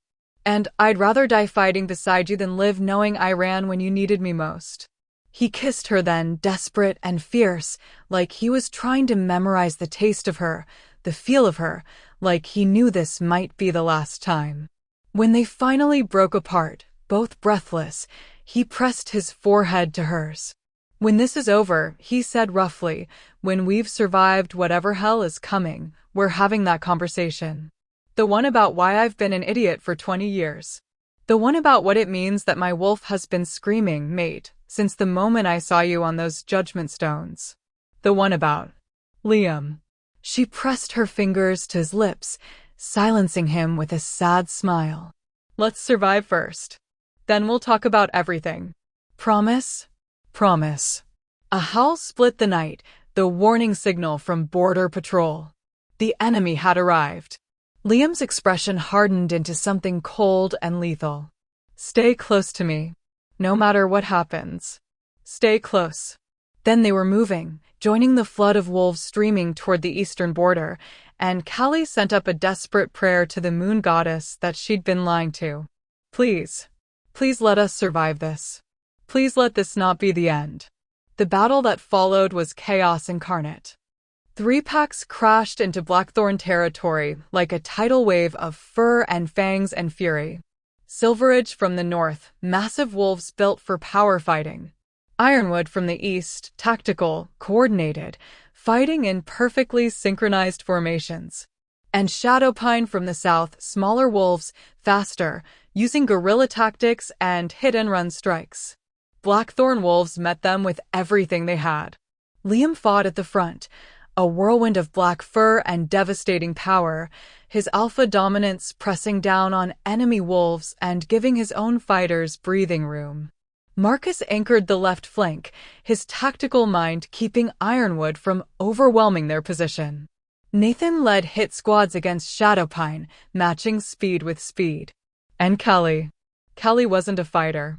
But she was smart, and she was determined, and she knew this territory. She led small groups through hidden trails, striking at enemy supply lines. She used her knowledge of the forest to set traps, to create confusion, to make 3 packs think they were fighting a force twice Blackthorn's actual size. She saved lives by guiding wounded wolves to safety. She prevented ambushes by spotting enemy movements others missed. She fought. Not with claws and teeth, but with everything else she had. And for 2 hours, it worked. They held the line, pushed back coordinated assaults, made the invaders pay for every inch of territory. But 3 packs against 1 was always going to be math that didn't add up. Slowly, inevitably, they were being pushed back. Blackthorn wolves were exhausted, injured, running on fumes and determination alone. The enemy was rotating fresh fighters, using their superior numbers to wear down the defenders. Callie saw it happening, saw their lines buckling, saw wolves going down and not getting back up, and knew they were losing. We're going to die here, she thought distantly. All of us. This entire pack. And it's my fault. If I just died when I was supposed to. A massive gray wolf slammed into her from the side, sending her tumbling through underbrush. She crashed into a tree trunk hard enough to see stars, and when her vision cleared, she was staring up at the biggest wolf she'd ever seen. The Silveridge Alpha. A monster of scar tissue and predatory intelligence. He shifted back to human form, a man in his 50s with cold eyes and a cruel smile. Found you, he said conversationally.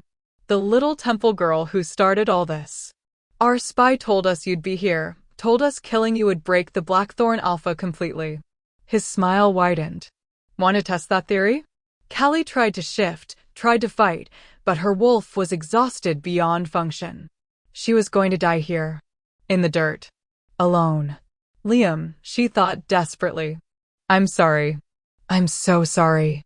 The Silveridge Alpha's hand closed around her throat, lifting her off the ground with casual strength. And then a howl split the night, so full of fury and grief and rage that every wolf on the battlefield froze. Liam. He'd seen her. Seen the enemy Alpha holding her. And something in him broke. Liam's howl wasn't just sound. It was power incarnated raw, primal alpha dominance that crashed across the battlefield like a physical shockwave. Wolves on both sides stumbled. Some collapsed entirely, their animals overwhelmed by the sheer force of it. The Silveridge Alpha's grip on Callie's throat loosened fractionally, his eyes widening in shock. Because that howl wasn't just alpha dominance. It was something older, deeper, more fundamental than pack hierarchy or territorial authority. It was a mate's rage. Liam shifted mid-charge, his massive black wolf covering the distance between them in seconds that felt like eternities. He hit the Silveridge Alpha like a freight train, jaws closing around the man's shoulder with bone-crushing force. They went down in a tangle of fur and fury, and Callie scrambled backward, gasping, her throat already bruising where the enemy alpha's fingers had been. "Get up," her wolf demanded. "Our mate needs us. Get up." But her body wouldn't cooperate. She could only watch, horror and awe warring in her chest, as Liam fought with a savagery she'd never seen before. This wasn't tactical combat. This wasn't the disciplined alpha king leading his pack. This was a mate defending what was his, and nothing, not strategy, not odds, not survival instinct, was going to stop him. The Silver Age Alpha was powerful, experienced, a veteran of dozens of territorial wars. Liam was unstoppable.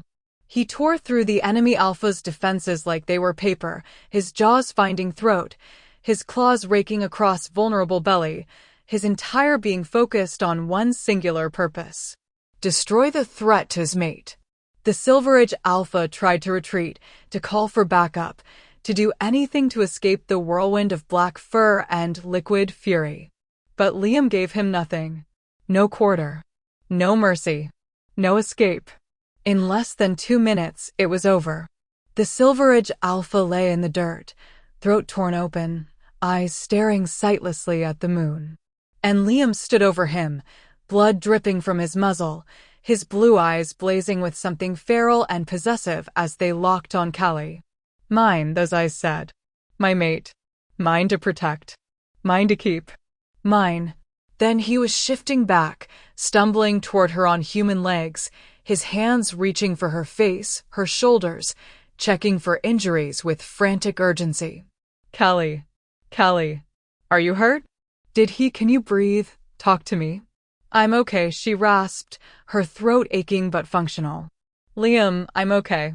But the battle." She gestured weakly toward the larger battlefield, where something impossible was happening. The Silver Age wolves, leaderless, their alpha dead, were retreating. Not just pulling back. Fleeing. Breaking formation and running for the border like the hounds of hell were on their heels. And the other two packs were faltering. Because every wolf on that battlefield had felt Liam's dominance. Had witnessed an alpha king tap into something primal and terrifying. Had seen what happened when you threatened what belonged to him. Marcus seized the moment with brutal efficiency. "Push," his command rang across the battlefield. "Drive them back. For Blackthorn. For the pack." Blackthorn wolves, energized by their alpha's display, by the enemy's sudden weakness, by the desperate hope that maybe, impossibly, they could actually win this, surged forward with renewed fury. The Ironwood wolves held their ground for another 10 minutes before their alpha called retreat, unwilling to sacrifice more fighters for a territory grab that had already cost them too much. Shadowpine lasted another 5 minutes before their smaller, faster wolves melted back into the forest, harrying and nipping, but no longer pressing the attack. And then, impossibly, it was over. The invaders were gone. The battlefield was theirs. Blackthorn had survived. A cheer went up from the exhausted fighters, hoarse and ragged, but genuine. Wolves embraced, checking on packmates, celebrating the impossible victory. But Liam didn't celebrate. He pulled Callie against his chest, burying his face in her hair, his entire body shaking with adrenaline crash and relief and terror at how close he'd come to losing her. "Never again," he said roughly, his arms like steel bands around her. "You're never putting yourself in danger like that again. Do you understand? I can't watch you almost die. My wolf won't survive it. I won't survive it." Callie's hands fisted in his blood-soaked shirt. "You can't protect me from everything. Watch me try." He pulled back just enough to look at her, and the raw emotion in his eyes stole her breath. "Callie, I know this is bad timing. I know we just survived a war and there's 100 things we need to handle. But I need you to understand something. When I saw that wolf's hands on you, when I thought I might lose you, Liam, you're my mate." The words tumbled out like a confession. "Not just someone I care about. Not just someone I'm attracted to. My mate. The one person the moon goddess designed specifically for me. And I've been too stupid, too blind, too caught up in duty and tradition to see what was right in front of me for 20 years. Callie's eyes widened in shock. You can't just. I can. I am. And before you tell me all the reasons why this is impossible or inappropriate or wrong, I don't care. His hands cupped her face with devastating gentleness. I don't care that you're common-born and I'm alpha. I don't care what the pack thinks. I don't care about tradition or expectations or anything except the fact that you're mine and I'm yours, and I'm done pretending otherwise. The pack will never accept. The pack just watched me tear apart an enemy alpha to protect you. Liam cut her off. They felt my mate bond rage. They know what you are to me now, even if they don't fully understand it yet. And honestly, I don't give a damn if they accept it or not. You're mine, Kelly. If they have a problem with that, they can challenge me for alpha rights and see how that works out. Despite everything, the exhaustion, the pain, the lingering terror, Callie felt laughter bubbling up in her chest. You're actually insane, she said, but there was no heat in it. You know that, right? Absolutely out of your mind. Probably, he agreed. But I'm your insanity. If you'll have me. And there it was. The question she'd never let herself even dream about. Liam Blackthorne, Alpha King, most powerful wolf in the territory, the male who could have any she-wolf he wanted, was asking her to accept him. She should have said no. Should have pointed out all the logical reasons why this was a terrible idea. Should have protected him from the political fallout of claiming a common-born mate. Instead, she kissed him. Poured 20 years of unspoken longing into that kiss, along with the terror of almost losing him, the relief of survival, and the desperate, fragile hope that maybe they actually got to be happy. When they finally broke apart, both breathing hard, Liam's smile was the most beautiful thing she'd ever seen. I'm taking that as a yes, he said. Take it as a we'll figure this out together, Callie corrected. Because Liam, this isn't just about us. The pack is still fractured. We still have to deal with the fallout from the Chalice revelation. Morgan's betrayal. 3 packs just tried to destroy us, and they might try again. We have so many problems. And we'll handle them, Liam said firmly. Together. As mates. As partners. As equals. Equals. That word again. The one he kept using like it was a promise. Alpha. Marcus's shout interrupted the moment. We've got wounded who need immediate care, and the other packs are requesting formal parley. They want to discuss terms. Liam's expression shifted back into alpha mode, but his hand stayed locked with Callie's. Terms for what? He called back. Surrender, sir. Ironwood and Shadowpine are offering formal surrender. They're asking for mercy negotiations. Stunned silence rippled across the battlefield. Packs didn't surrender. They retreated, regrouped, came back later. But formal surrender meant acknowledging defeat, accepting terms, essentially submitting to the victor's authority. They're scared, Ethan said quietly, appearing beside them with fresh blood on his muzzle. They saw what you did to the Silver Edge Alpha, felt your dominance. And they're terrified of what happens if they keep fighting. Liam looked at Callie. Your thoughts? The fact that he was asking her, valuing her opinion on pack strategy, sent warmth spreading through her chest. We're in no position to absorb 2 additional packs, she said carefully. We don't have the resources, and tensions are already high. But if we're merciful now, if we show them that the new Blackthorn pack values honor over domination, we might gain allies instead of bitter enemies waiting for revenge, Liam finished. He nodded slowly. Agreed. Marcus, set up parley for dawn. We'll hear their terms. But make it clear, any future aggression will be met with the same force they experienced tonight. Understood, Alpha. As Marcus moved off to handle arrangements, other wolves began approaching. Not with challenges or demands, but with something that looked startlingly like respect. Alpha, Kara the healer stepped forward. Permission to speak? Granted.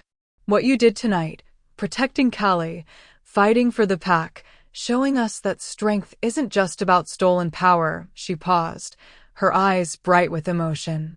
That's the kind of alpha we want to follow. Bloodline or not, common-born mate or not.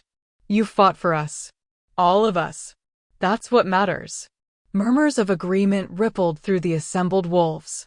She's right, Nathan added. Tonight proved that we're stronger together than divided. Proved that this pack is worth fighting for, worth changing for.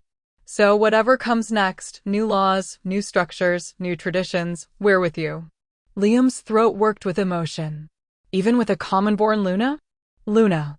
The word for Alpha's mate.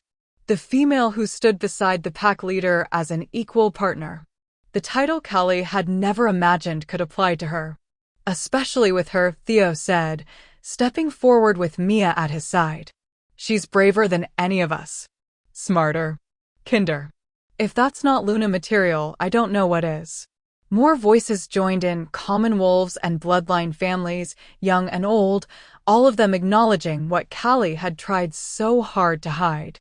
That she belonged here. That she'd earned her place. That she deserved to stand beside their alpha. Callie felt tears streaming down her face, but for once, they were happy tears. Thank you, she said softly. All of you. Thank you. Liam pulled her close, pressing a kiss to her temple. See, he murmured. I told you they'd come around. You're still insane, she said, but she was smiling. And you're still mine. Dawn broke over Blackthorn territory with a kind of golden light that felt like benediction. The wounded had been treated.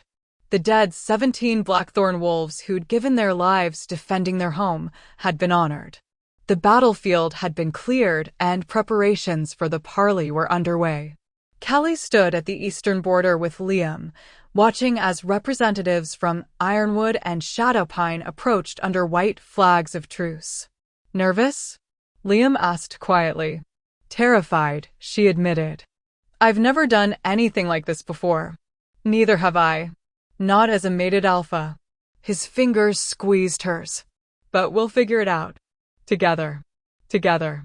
That word was becoming her favorite.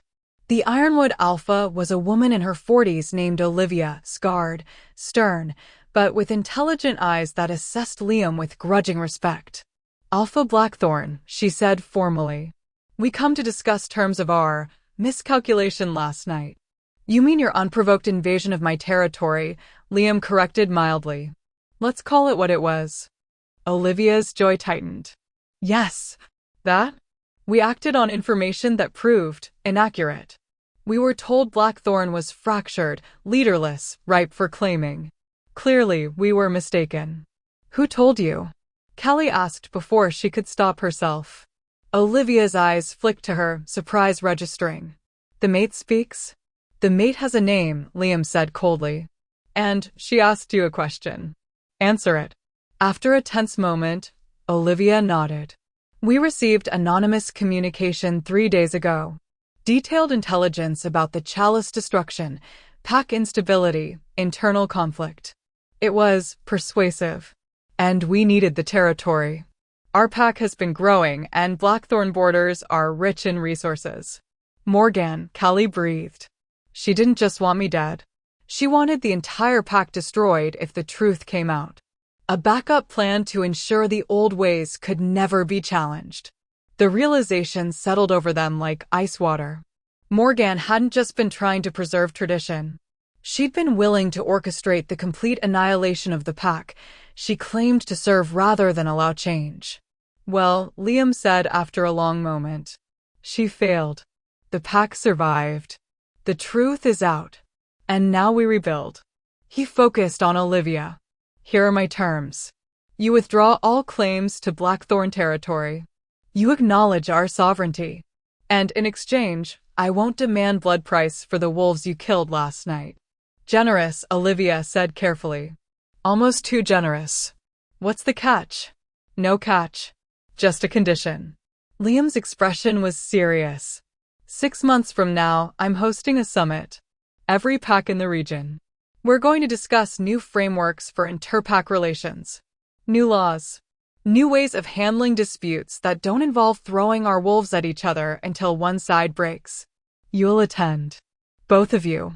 The Shadowpine Alpha, a younger male named Zach who'd been silent until now, spoke up. And if we refuse? Then I'll consider it a declaration of continued hostility, Liam said simply. And I'll respond accordingly. But I'd rather have allies than enemies. Rather build something new than just defend the old. Your choice. Olivia and Zack exchanged glances. Some silent communication passed between them. We'll attend your summit, Olivia finally said. And Alpha? For what it's worth, what you did last night, protecting your mate, that was Alpha behavior we can respect. Traditional or not.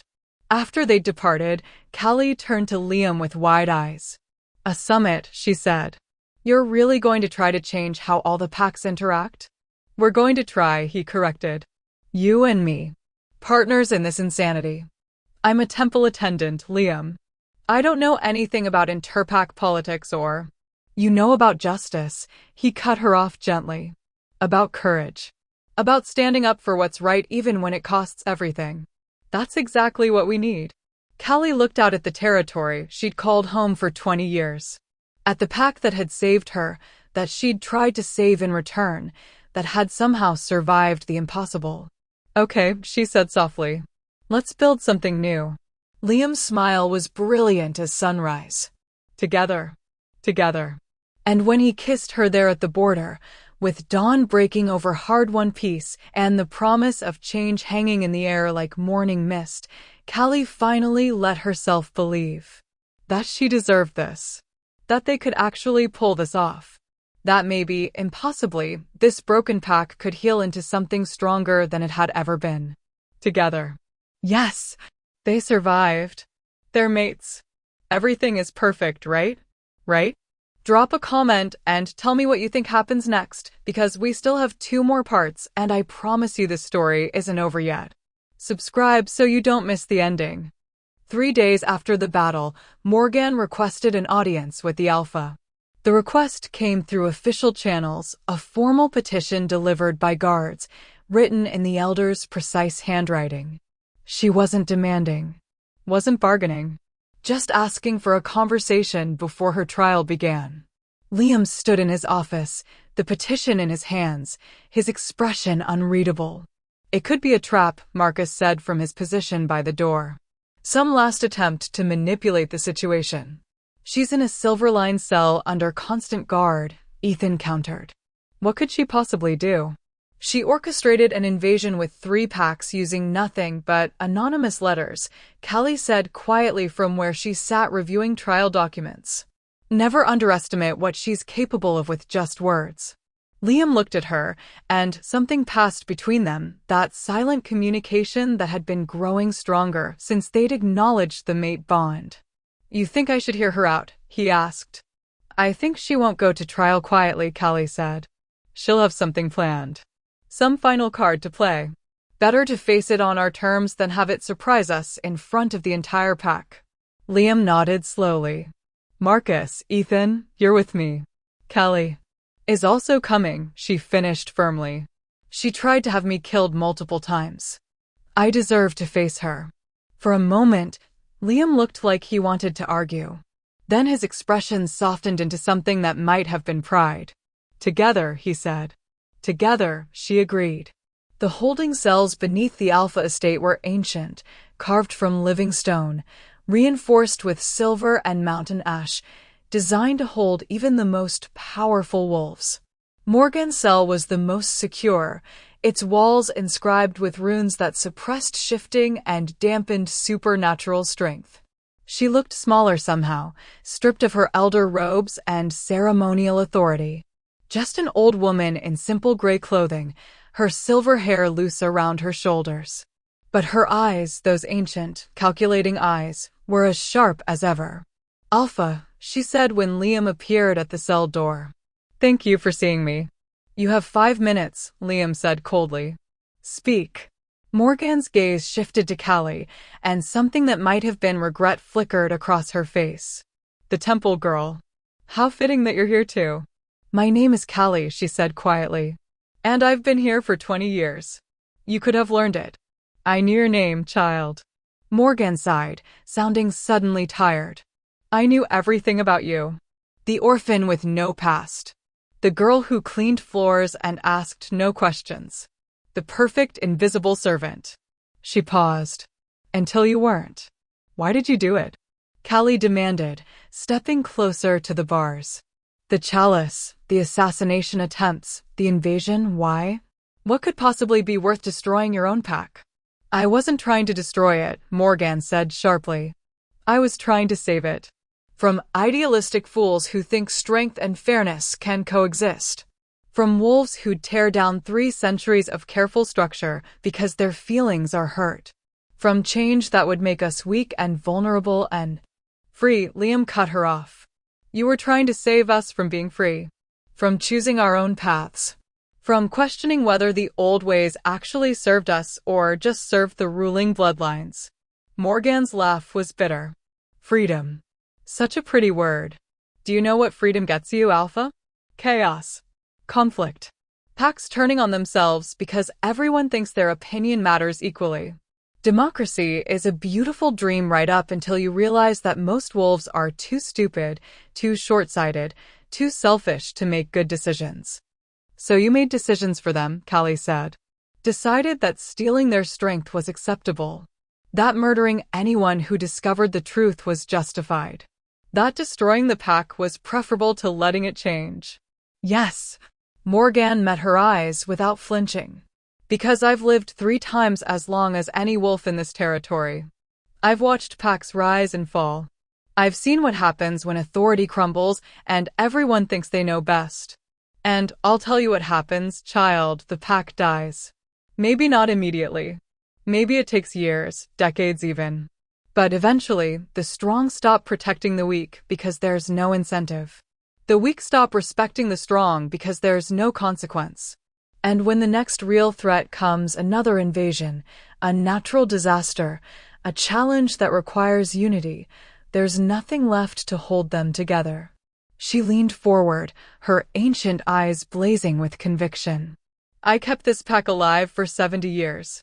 Maintained the structures that made us strong, that made us matter. And yes, some wolves suffered. Some were weaker than they should have been. But the pack survived. The bloodlines remained strong. We were respected, feared, safe. That's what I was trying to preserve.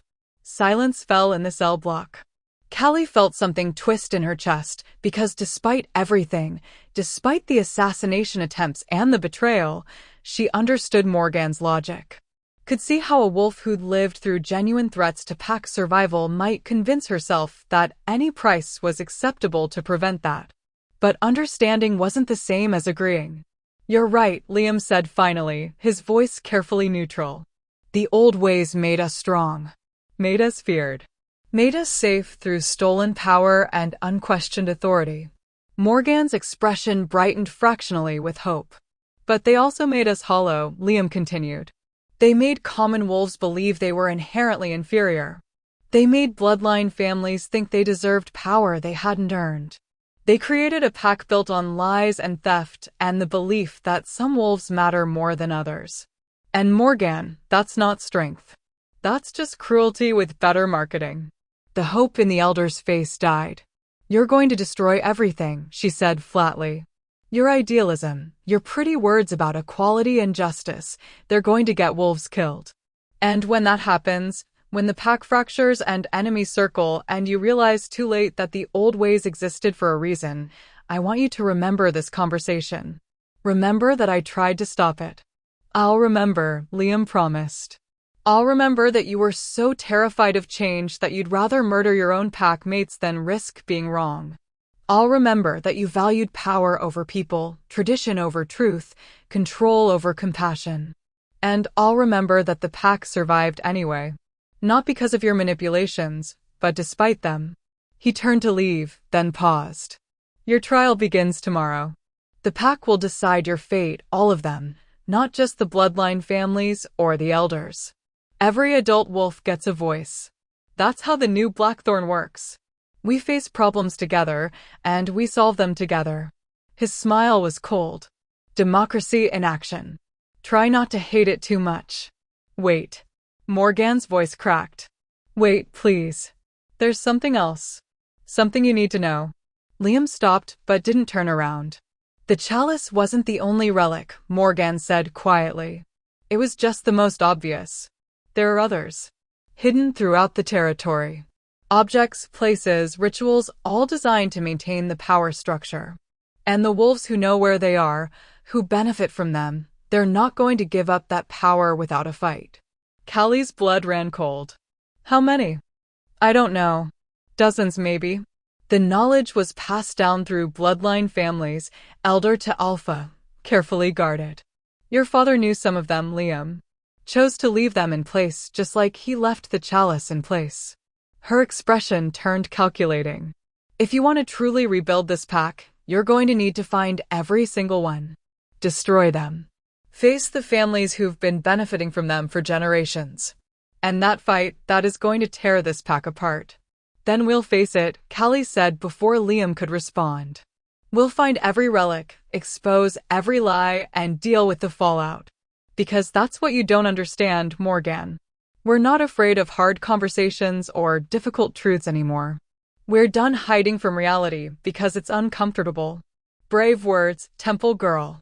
Morgan's smile was sad and knowing. Let's see if you still believe them when half the pack wants you dead for destroying their power. When Liam has to choose between his mate and his bloodline families. When the cost of change becomes too high to pay. Then we'll pay it anyway, Liam said firmly. Together. Because that's what mates do. That's what real packs do. They face the hard things together, or they're not worth calling a pack at all. He took Callie's hand, lacing their fingers together in a gesture that was both intimate and defiant. Goodbye, Morgan. I hope whatever the pack decides for your fate brings you some measure of peace. They left her there in the silver-lined cell, her final warnings echoing in the stone corridor behind them. Morgan's trial took place in the assembly hall, the same place where Liam had first revealed the truth about the chalice. Every adult wolf in the territory was present, their votes carrying equal weight regardless of bloodline or status. It was unprecedented. Revolutionary. The kind of thing that would have been unthinkable a week ago. But a week ago, the pack hadn't survived an invasion together. Hadn't watched their alpha tap into mate bond rage to protect his common-born Luna. Hadn't seen what unity could accomplish when fear and tradition stopped mattering. The trial lasted 6 hours. Witnesses testified Theo, Mia, the guards who'd been drugged, Zane, who'd agreed to appear via recorded statement in exchange for favorable trade agreements. Evidence was presented, communications Morgan had sent to neighboring packs, the journal she'd hidden, testimony from other elders about her conspiracy. Through it all, Morgan sat silent and dignified, offering no defense, no apology, no attempt to sway opinion. She'd already said everything she wanted to say. When it came time for the pack to vote, the tension was suffocating. Guilty or innocent. Life or death. Exile or imprisonment. Each wolf submitted their decision privately, their votes counted by a neutral council of wolves from both common and bloodline families. Callie stood beside Liam at the front of the hall, her hand in his, and tried to breathe normally. Whatever they decide, she whispered, we accept it. No interference. No alpha commands. This has to be their choice.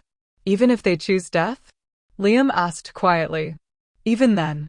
The pack has to learn that justice isn't just about revenge. It's about consequences and accountability and making choices we can live with. Finally, Elder Aaron stepped forward with the results.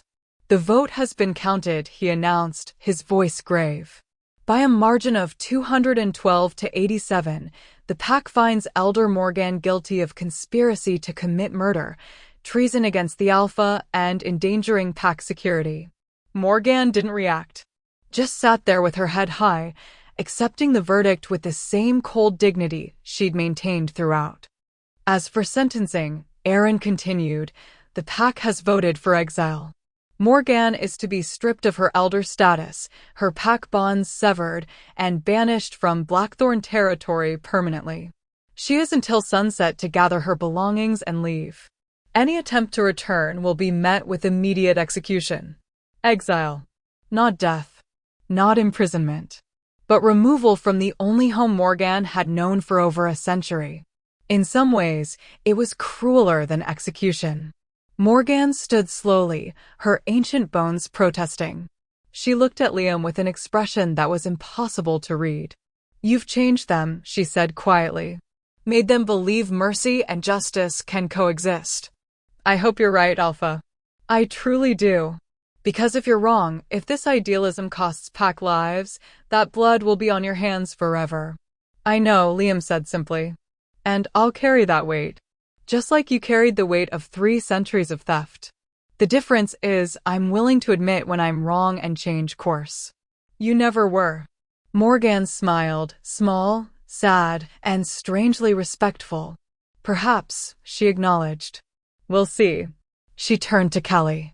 And you, Temple Girl. You broke the chalice.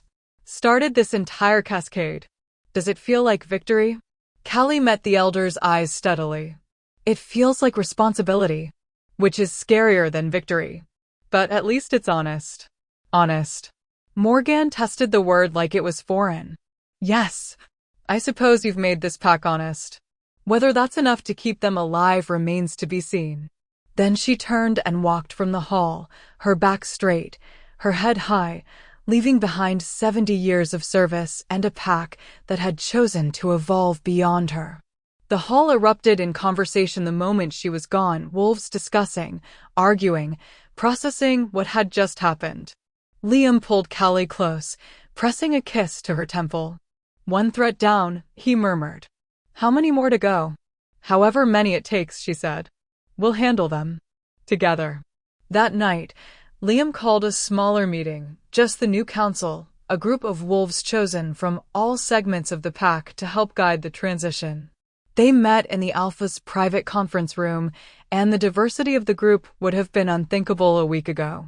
Bloodline wolves sat beside Commonborn. Warriors mixed with healers, scholars, tradespeople. Young and old, all of them united by a single purpose. Rebuilding. Morgan told me something before the trial, Liam said, addressing the assembled wolves. There are other relics. Other objects and rituals designed to maintain the old power structure. We need to find them all. How? Kara asked practically. If the knowledge was guarded by bloodline families, they're not going to just hand over that information. Then we search, Nathan said firmly. Every sacred site, every old ceremony, every tradition that doesn't make sense. We document everything, test everything, and root out any remaining theft. Some families won't like that, Marcus warned. They'll see it as persecution, as punishment for their ancestors' crimes. Then they'll have to be uncomfortable, Callie said quietly. All eyes turned to her. Because the alternative is letting stolen power continue. And if this pack is going to heal, really heal, we can't leave any wounds unaddressed.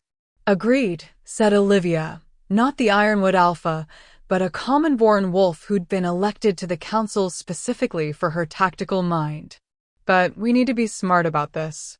Make it voluntary at first. Ask bloodline families to come forward to help us identify and remove these relics. Offer amnesty for cooperation. Consequences for concealment. A truth and reconciliation process, Liam said thoughtfully. I like it.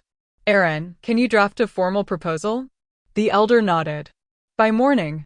They talked for hours, planning, strategizing, building the framework for a pack that would look nothing like what had come before. And through it all, Callie sat beside Liam, offering ideas, challenging assumptions, helping shape a future she'd never imagined she'd be part of. When the meeting finally ended and they were alone, Liam pulled her into his arms. Tired? He asked. Exhausted, she admitted. Terrified. Overwhelmed. But also she paused, searching for the right word. Hopeful. Is that stupid? It's perfect. He kissed her softly. You're perfect. Have I mentioned that today? Only about a dozen times. Then I'm slacking. Let me fix that. He kissed her again, deeper this time, his hands sliding into her hair. You're perfect. Brave. Brilliant. The best thing that's ever happened to this pack. And you, Callie interrupted, pressing her fingers to his lips. Don't forget that part. His smile was brilliant. And me. Especially me. They stood there in the empty conference room, holding each other, and for the first time in weeks, Callie let herself simply be. Not the orphan. Not the temple girl. Not the wolf who destroyed the chalice or survived assassination attempts or stood on judgment stones. Just Callie. Liam's mate. Luna of a pack trying desperately to become something better. We're really doing this, she said softly. Rebuilding everything from scratch. We really are, Liam agreed. Think we can pull it off? I think we have to try. Good answer. He rested his forehead against hers. Ready for the final battle? Callie pulled back, confused. What final battle? Morgan's exiled. The invasion's over. The trial's done. The mating ceremony, Liam said with a grin. Where I have to stand in front of the entire pack and formally claim you as Luna. Where we bind our souls together for everyone to witness. Where I get to tell 300 wolves exactly why you're the most incredible person I've ever met. Her heart stuttered. That's not a battle. You clearly haven't been to a traditional mating ceremony. My mother will have opinions about everything from the ceremonial robes to the feast menu. The elders will argue about which rituals to keep and which to modify. Half the pack will have suggestions about. Callie kissed him, shutting off the flow of words. When she pulled back, his eyes were glazed and happy. Let them argue, she said. Let them have opinions. As long as at the end of it, I get to call you mine and you get to call me yours, nothing else matters. Liam's smile could have lit the entire territory. Deal, he said. But I'm warning you, my mother is very opinionated. I survived assassination attempts and an invasion. I think I can handle your mother. That's my girl. And as they left the conference room hand in hand, heading toward whatever came next, Callie realized something profound. She wasn't afraid anymore. Not of the future, not of change, not of standing in the light after spending 20 years in the shadows. Because she finally understood what Liam had been trying to tell her all along. She didn't have to face anything alone. Together was so much stronger. 6 months later, the summit grounds had been transformed. What was once a neutral clearing at the border between territories now hosted the largest gathering of wolf packs the region had seen in over a century. 15 packs, some allies, some former enemies, all of them curious about the Blackthorn Alpha who'd survived an invasion, revolutionized his pack structure, and somehow convinced everyone that change didn't have to mean destruction. Callie stood at the edge of the main pavilion, watching wolves from a dozen territories mingle with a mixture of cautious diplomacy and genuine interest. 6 months ago, this would have been impossible.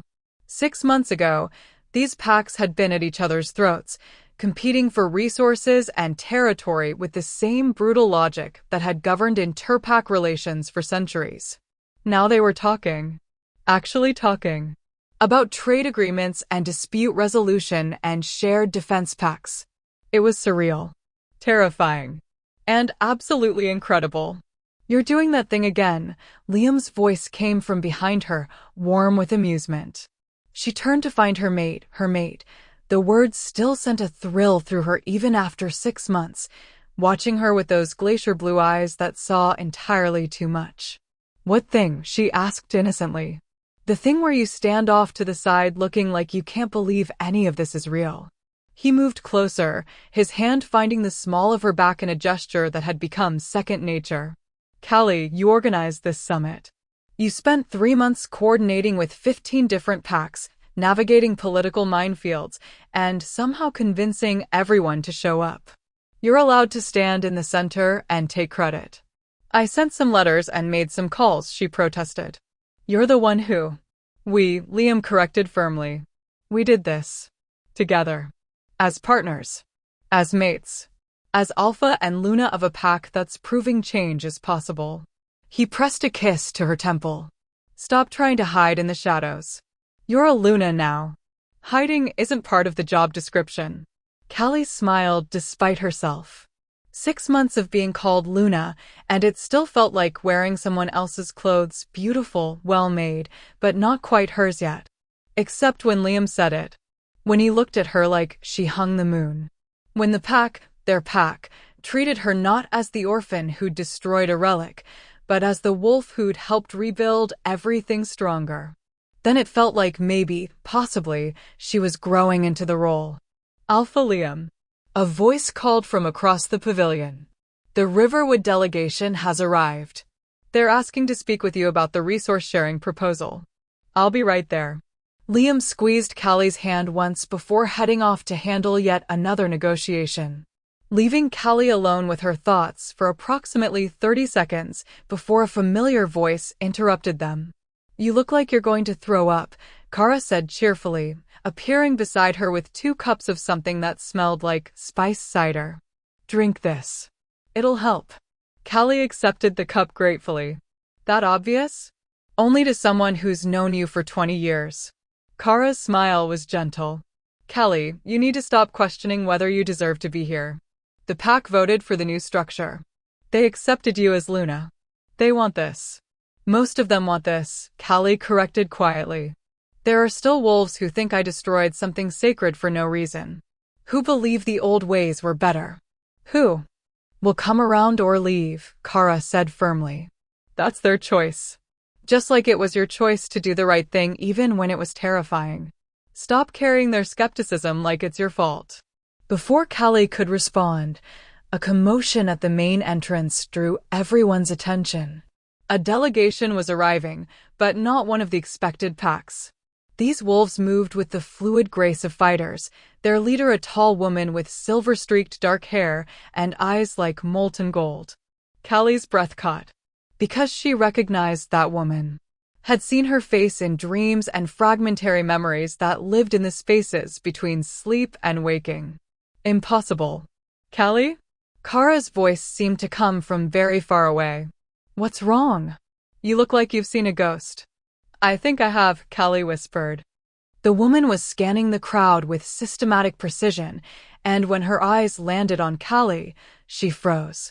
Every line of her body went rigid with shock, disbelief, and something that looked dangerously like hope. Then she was moving, crossing the pavilion with purposeful strides, and wolves parted before her like water before a ship's bow. She stopped 3 feet from Callie, and up close, the resemblance was unmistakable. Same bone structure. Same honey brown eyes. Same small scar above the left eyebrow. Callie? The woman's voice cracked on the name. Callie Thorne. The surname hit Callie like a physical blow. Because she'd never had a surname. Had been just Callie for 20 years, the orphan with no past, no family, no name beyond the one she'd chosen. Callie's voice failed. Who are you? My name is Haley Thorne. Tears were streaming down the woman's face now, unchecked and unashamed. And 20 years ago, my 7-year-old daughter was taken from me during a raid on our territory. We searched for months. Years. But we never found her. Eventually, we had to accept that she was gone. That she died alone in the wilderness because we'd failed to protect her. The world tilted sideways. No, Callie breathed. That's not I was alone. I've always been alone. I don't have. You have a scar on your left hip, Haley said urgently. Shaped like a crescent moon. You got it when you were 4, climbing a tree you were too small for. And you have a birthmark on your right shoulder blade that looks like 3 stars in a row. And when you were little, you used to sing this song. She hummed a few notes of a melody Callie didn't consciously remember, but that resonated somewhere deep in her soul. Your father taught it to you. He said it was the song the moon goddess sang when she created wolves. Callie's knees buckled. Kara caught her, lowering her gently to sit on a nearby bench, while the entire summit seemed to hold its collective breath. I don't remember, Callie said, but her voice was shaking. I don't remember parents or a home or... Trauma can do that, Haley said gently, crouching in front of her. The healers said, after we lost you, that if you survived, your mind might have locked away the memories to protect itself. 7 years old, alone in the wild, terrified, her voice broke. Baby, I am so sorry. Sorry we couldn't find you. Sorry you spent 20 years thinking you were alone. Sorry you had to survive without us. I survived fine, Callie said automatically. Then, softer, The Blackthorns took me in. Gave me a home. I had a good life. I know. Haley's smile was watery. I've heard stories about the Blackthorn Luna who destroyed a sacred relic and rebuilt a pack from the ground up. About the common-born wolf who made it an alpha king and convinced him to revolutionize everything. I just never imagined, never dreamed, that it could be my daughter. Callie looked at this woman who claimed to be her mother, this stranger with familiar eyes and a painful sincerity that felt like truth. I don't know you, she whispered. I don't remember you. How can you be my mother when I don't remember having a mother? Because love doesn't require memory, Haley said simply. I've loved you every day for 20 years. Mourned you. Missed you. Hoped against hope that somehow, impossibly, you were still alive somewhere. And now you're here. Alive. Strong. Incredible. And whether you remember me or not, whether you want a relationship with me or not, I'm grateful. Grateful that you survived. That you found a pack that valued you. That you became this amazing wolf who changes the world. Callie felt tears tracking down her face, and she didn't even know why she was crying. For the little girl who'd lost her family? For the mother who'd spent 20 years grieving? For the impossible, beautiful, terrifying possibility that maybe she'd never been as alone as she'd always believed? Her voice broke. I need time. To process. To take all the time you need, Haley said immediately. I'm not going anywhere. I'm here for the summit and after, well, I'm the alpha of the Thornwood Pack. We're 2 territories over. Close enough to visit. Far enough to give you space. She stood, and the movement was reluctant, like it physically hurt to step back. But Callie, know this. You have a family. A pack that never stopped looking for you. Brothers who'll be overjoyed to know their sister is alive. And a mother who loves you more than she knows how to say. Then she turned and walked away, giving Callie the space she'd asked for even though every line of her body screamed that she wanted to stay. Liam appeared at Callie's side almost immediately, his alpha senses having tracked the emotional upheaval from across the pavilion. What happened? He asked urgently. Callie, are you okay? She looked up at her mate, this male who'd stood beside her through assassination attempts and invasions and political revolutions, and somehow found her voice. I think I just found my mother, she said. And I have no idea what to do with that. The summit continued around them, but Liam pulled Callie away to a private alcove where they could talk without the weight of 300 curious eyes. Tell me everything, he said, and so she did. When she finished, Liam was quiet for a long moment. Do you want to believe her? He finally asked. About being your mother? I don't know. Callie's hands twisted together in her lap. Part of me wants it to be true so badly it hurts. The idea that I wasn't abandoned, that someone actually wanted me, that somewhere out there I have a family who, she cut herself off. But the other part is terrified.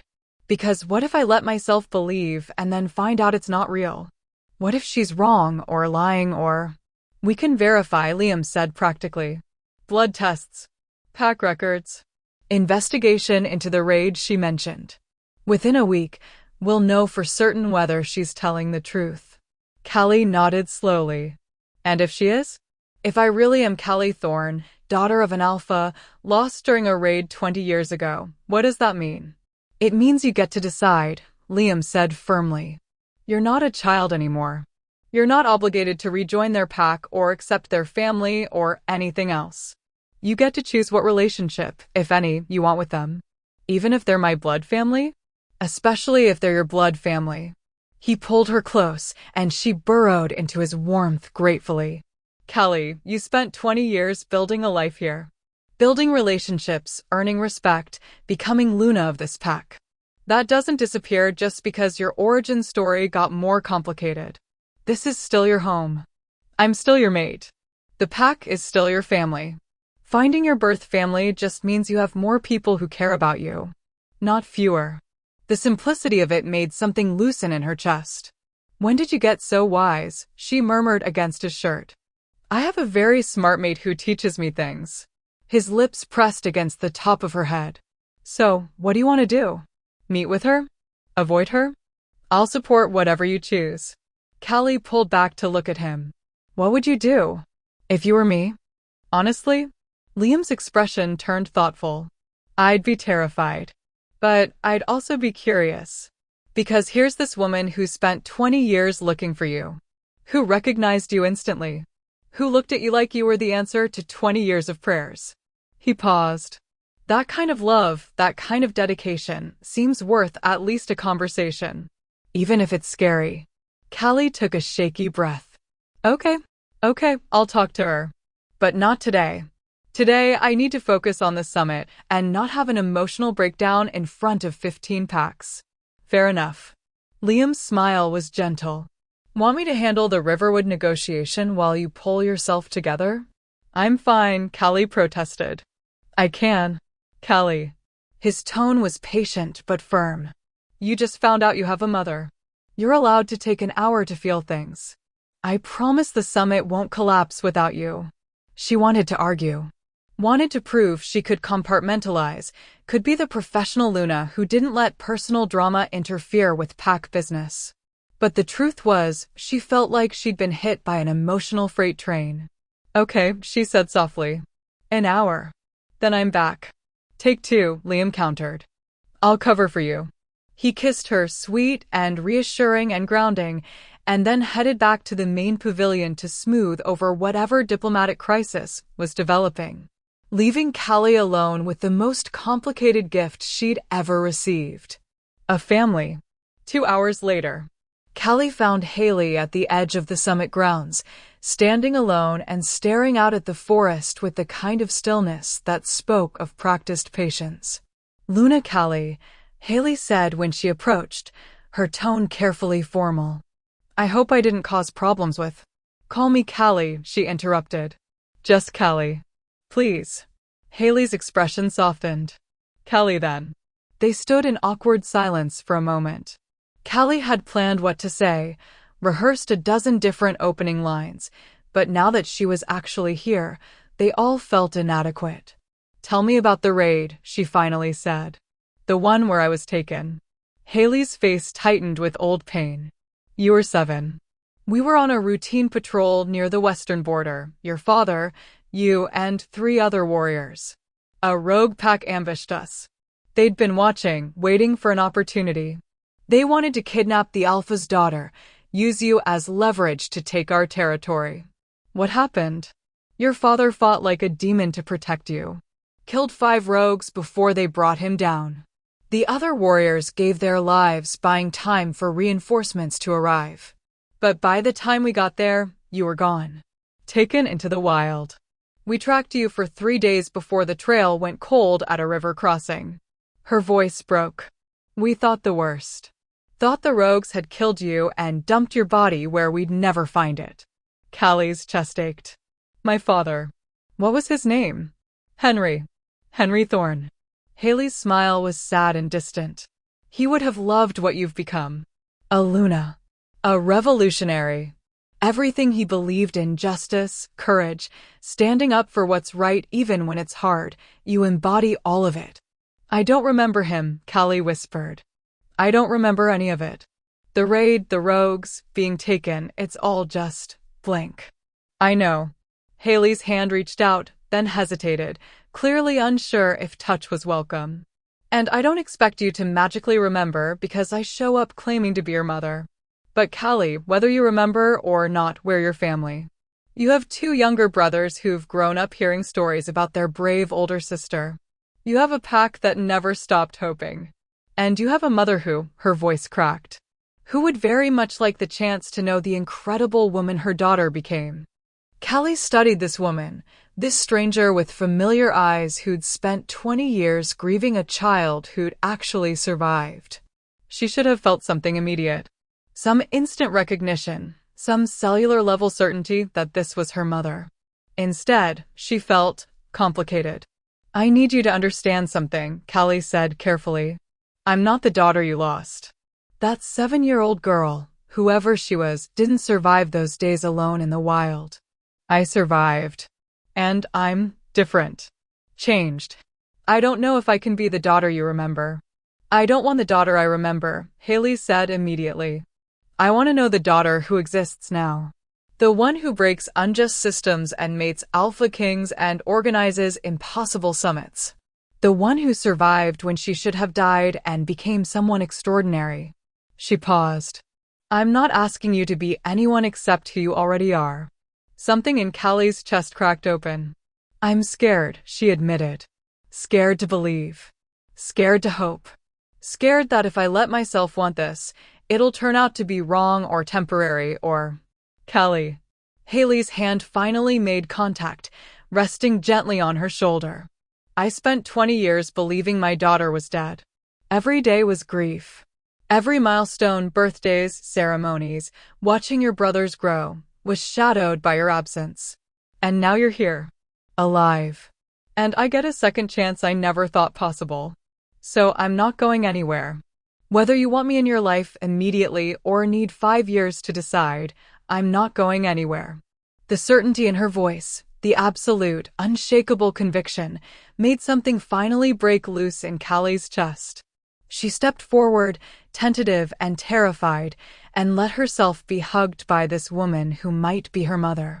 Haley's arms came around her immediately, and the embrace was careful, reverent, like Callie might shatter if held too tightly. But beneath the caution was strength. Warmth. A sense of home that Callie couldn't remember, but somehow recognized anyway. We'll figure this out, Haley whispered. Whatever it looks like. However long it takes. We'll figure it out together. Together, Callie echoed, and the word that had become her mantra with Liam suddenly expanded to include even more people. More family. More love. More reasons to believe that maybe, impossibly, she really did deserve all of this. 3 months later. The Blackthorn territory looked different these days. Not just physically, though the new council hall and the modified temple reflected the changing values, but spiritually. There was an energy in the air that hadn't existed before. Hope, maybe. Or possibility. Or just the simple knowledge that change was hard but worth it. Callie stood on the balcony of the Alpha estate, watching the sun set over land she'd called home for 20 years.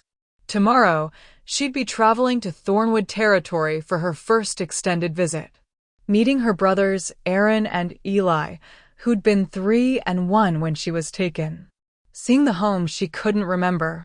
Beginning the slow, complicated process of rebuilding family relationships that had been severed by violence and time. It was terrifying. But Liam would be with her. And Kara, who'd volunteered to come along for moral support. And the knowledge that, even if it was awkward or painful or impossibly difficult, she had people who loved her regardless. There you are, Liam's voice came from behind her, and then his arms were wrapping around her waist, pulling her back against his chest. I've been looking for you. Just thinking, she said, leaning into his warmth. About tomorrow? About everything. She turned in his arms to face him. A year ago, I was cleaning temples and trying desperately not to be noticed. Now I'm Luna of a pack that's revolutionizing wolf society, organizing regional summits, and about to reconnect with a family I didn't know existed. It's surreal. Surreal in a good way or a terrifying way? Both. She smiled. Definitely both. Liam's expression turned serious. You know you don't have to go tomorrow if you're not ready. We can postpone, give you more time. No, Callie's interruption was firm. I need to do this. Need to face my past, or at least try to understand it. Because you were right, that kind of dedication, that kind of love, it deserves acknowledgement. Even if I don't remember it. For the record, Liam said, pressing a kiss to her forehead, I'm incredibly proud of you. For everything you've accomplished. Everything you've survived. Everything you've become. Callie corrected. Everything we've accomplished. I couldn't have done any of this alone. And you'll never have to. His smile was soft. Because you're mine and I'm yours, and we're in this together for the rest of our lives. Agreed. Agreed. She kissed him slow and sweet and full of promise. Together. A howl split the evening air, not a warning, but a celebration. The pack gathering for the evening meal, calling their Alpha and Luna to join. Duty calls, Liam said with a dramatic sigh. Actually, family calls, Callie corrected. Because that's what we are now. Not just a pack. A family. His smile was brilliant. When did you get so wise? I have a very smart mate who teaches me things, she said, echoing his words from months ago. They walked back to the main hall hand in hand, and as they entered to find 300 wolves gathered, common and bloodline, young and old, all of them united by choice rather than tradition, Callie felt something settle into place. This was her life now. Not the one she'd planned, not the quiet, invisible existence she'd tried to maintain for 20 years. This was bigger, scarier, infinitely more complicated. But it was also full of love, purpose, possibility, and people who'd chosen her just as surely as she'd chosen them. And as Liam stood before their pack and gave thanks for survival, for change, for the hard-won peace they'd built together, as wolves of all backgrounds shared a meal and stories and hope for the future, Callie finally understood what Liam had been trying to tell her all along. She wasn't alone anymore. She never would be again. Because she'd found her pack. Her mate. Her family, both the one that raised her and the one she'd been separated from. And together, they were building something new. Something better. Something worth every sacrifice, every fear, every impossible moment. Together was the strongest magic of all. Epilogue, 1 year later.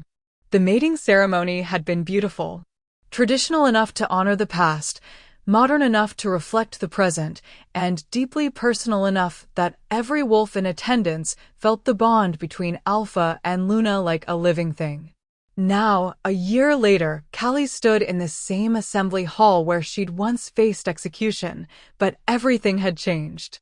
The hall was packed not with wolves calling for her death, but with wolves celebrating. Because today wasn't about trials or revelations or impossible choices. Today was about new beginnings. Are you ready? Liam asked, his hand warm in hers. Terrified, Callie admitted. But yes. Elder Charlotte, one of the few elders who'd survived the political restructuring with her position intact, stepped forward. Wolves of Blackthorn, she announced, her ancient voice carrying easily. Today we celebrate not just survival, but transformation. 1 year ago, this pack nearly tore itself apart. Today, we're stronger than we've ever been. And that strength, that unity, has borne fruit. She gestured to Callie, who stepped forward with her heart pounding. I have an announcement, Callie said, her voice steadier than she felt. 3 months ago, Liam and I learned something wonderful. Something that will change our family and, we hope, help shape the future of this pack. She looked at Liam, who nodded encouragingly. I'm pregnant, she said simply. The heir to Blackthorn will be born in 5 months. A child of Alpha and Luna bloodlines. A child born into a pack that values justice over tradition, unity over division, love over power. The hall erupted. Cheers, howls, celebration that shook the ancient stones. Because a baby, especially the Alpha's baby, was a symbol. A promise that the pack would continue. That they had a future worth building. But more than that, this baby represented something revolutionary. The first heir born to a common wolf Luna and a bloodline Alpha. The first child who would grow up in a pack where strength wasn't stolen but earned. Where every wolf had a voice, every family had value, every individual mattered. The first heir of the new Blackthorn. Haley was in the crowd. She'd become a regular visitor, slowly building a relationship with the daughter she'd thought lost forever. Now she was crying openly, her joy evident. Kara was laughing and hugging Nathan, who she'd been courting for the past 6 months. Theo and Mia stood together, both of them having found purpose in the new council structure. Even Marcus, who'd struggled initially with the changes, but had eventually come around, was grinning. And Liam. Liam looked at Callie like she'd given him the moon, the stars, and every impossible dream he'd never let himself want. We did it, he whispered, pulling her close. We survived. We rebuilt. And now we get to raise a child in the pack we created. A pack that's better, stronger, more just. We did it, Callie agreed, pressing her hand to her still flat stomach where new life was growing. Together. Together, Liam repeated. And when he kissed her, the pack's celebration swelled around them like a blessing. Because this was their story. The orphan and the alpha. The temple girl who broke a sacred relic and the king who chose truth over power. The mates who rebuilt a broken pack and created something new from the ashes. This was their happily ever after, not perfect, not easy, but theirs. And it was exactly what they'd fought for. Exactly what they deserved. Together. Oh my heart. What an incredible journey. From execution stones to Luna, from lies to truth, from alone to together, Callie and Liam gave us everything. Drop a comment below and tell me your favorite moment from this story. And if you love this tale of werewolf shifter romance, revolution, and redemption, please hit that subscribe button. I have so many more stories to share with you, and I don't want you to miss a single one. Where are you watching from? What part of the story hit you the hardest? Let's celebrate this amazing couple in the comments. Thank you for being here, for reading this entire journey with me, and for being the absolute best audience a storyteller could ask for. You're incredible, and I'll see you in the next story. Until then, may your own journeys be filled with courage, love, and wolves who choose truth over tradition.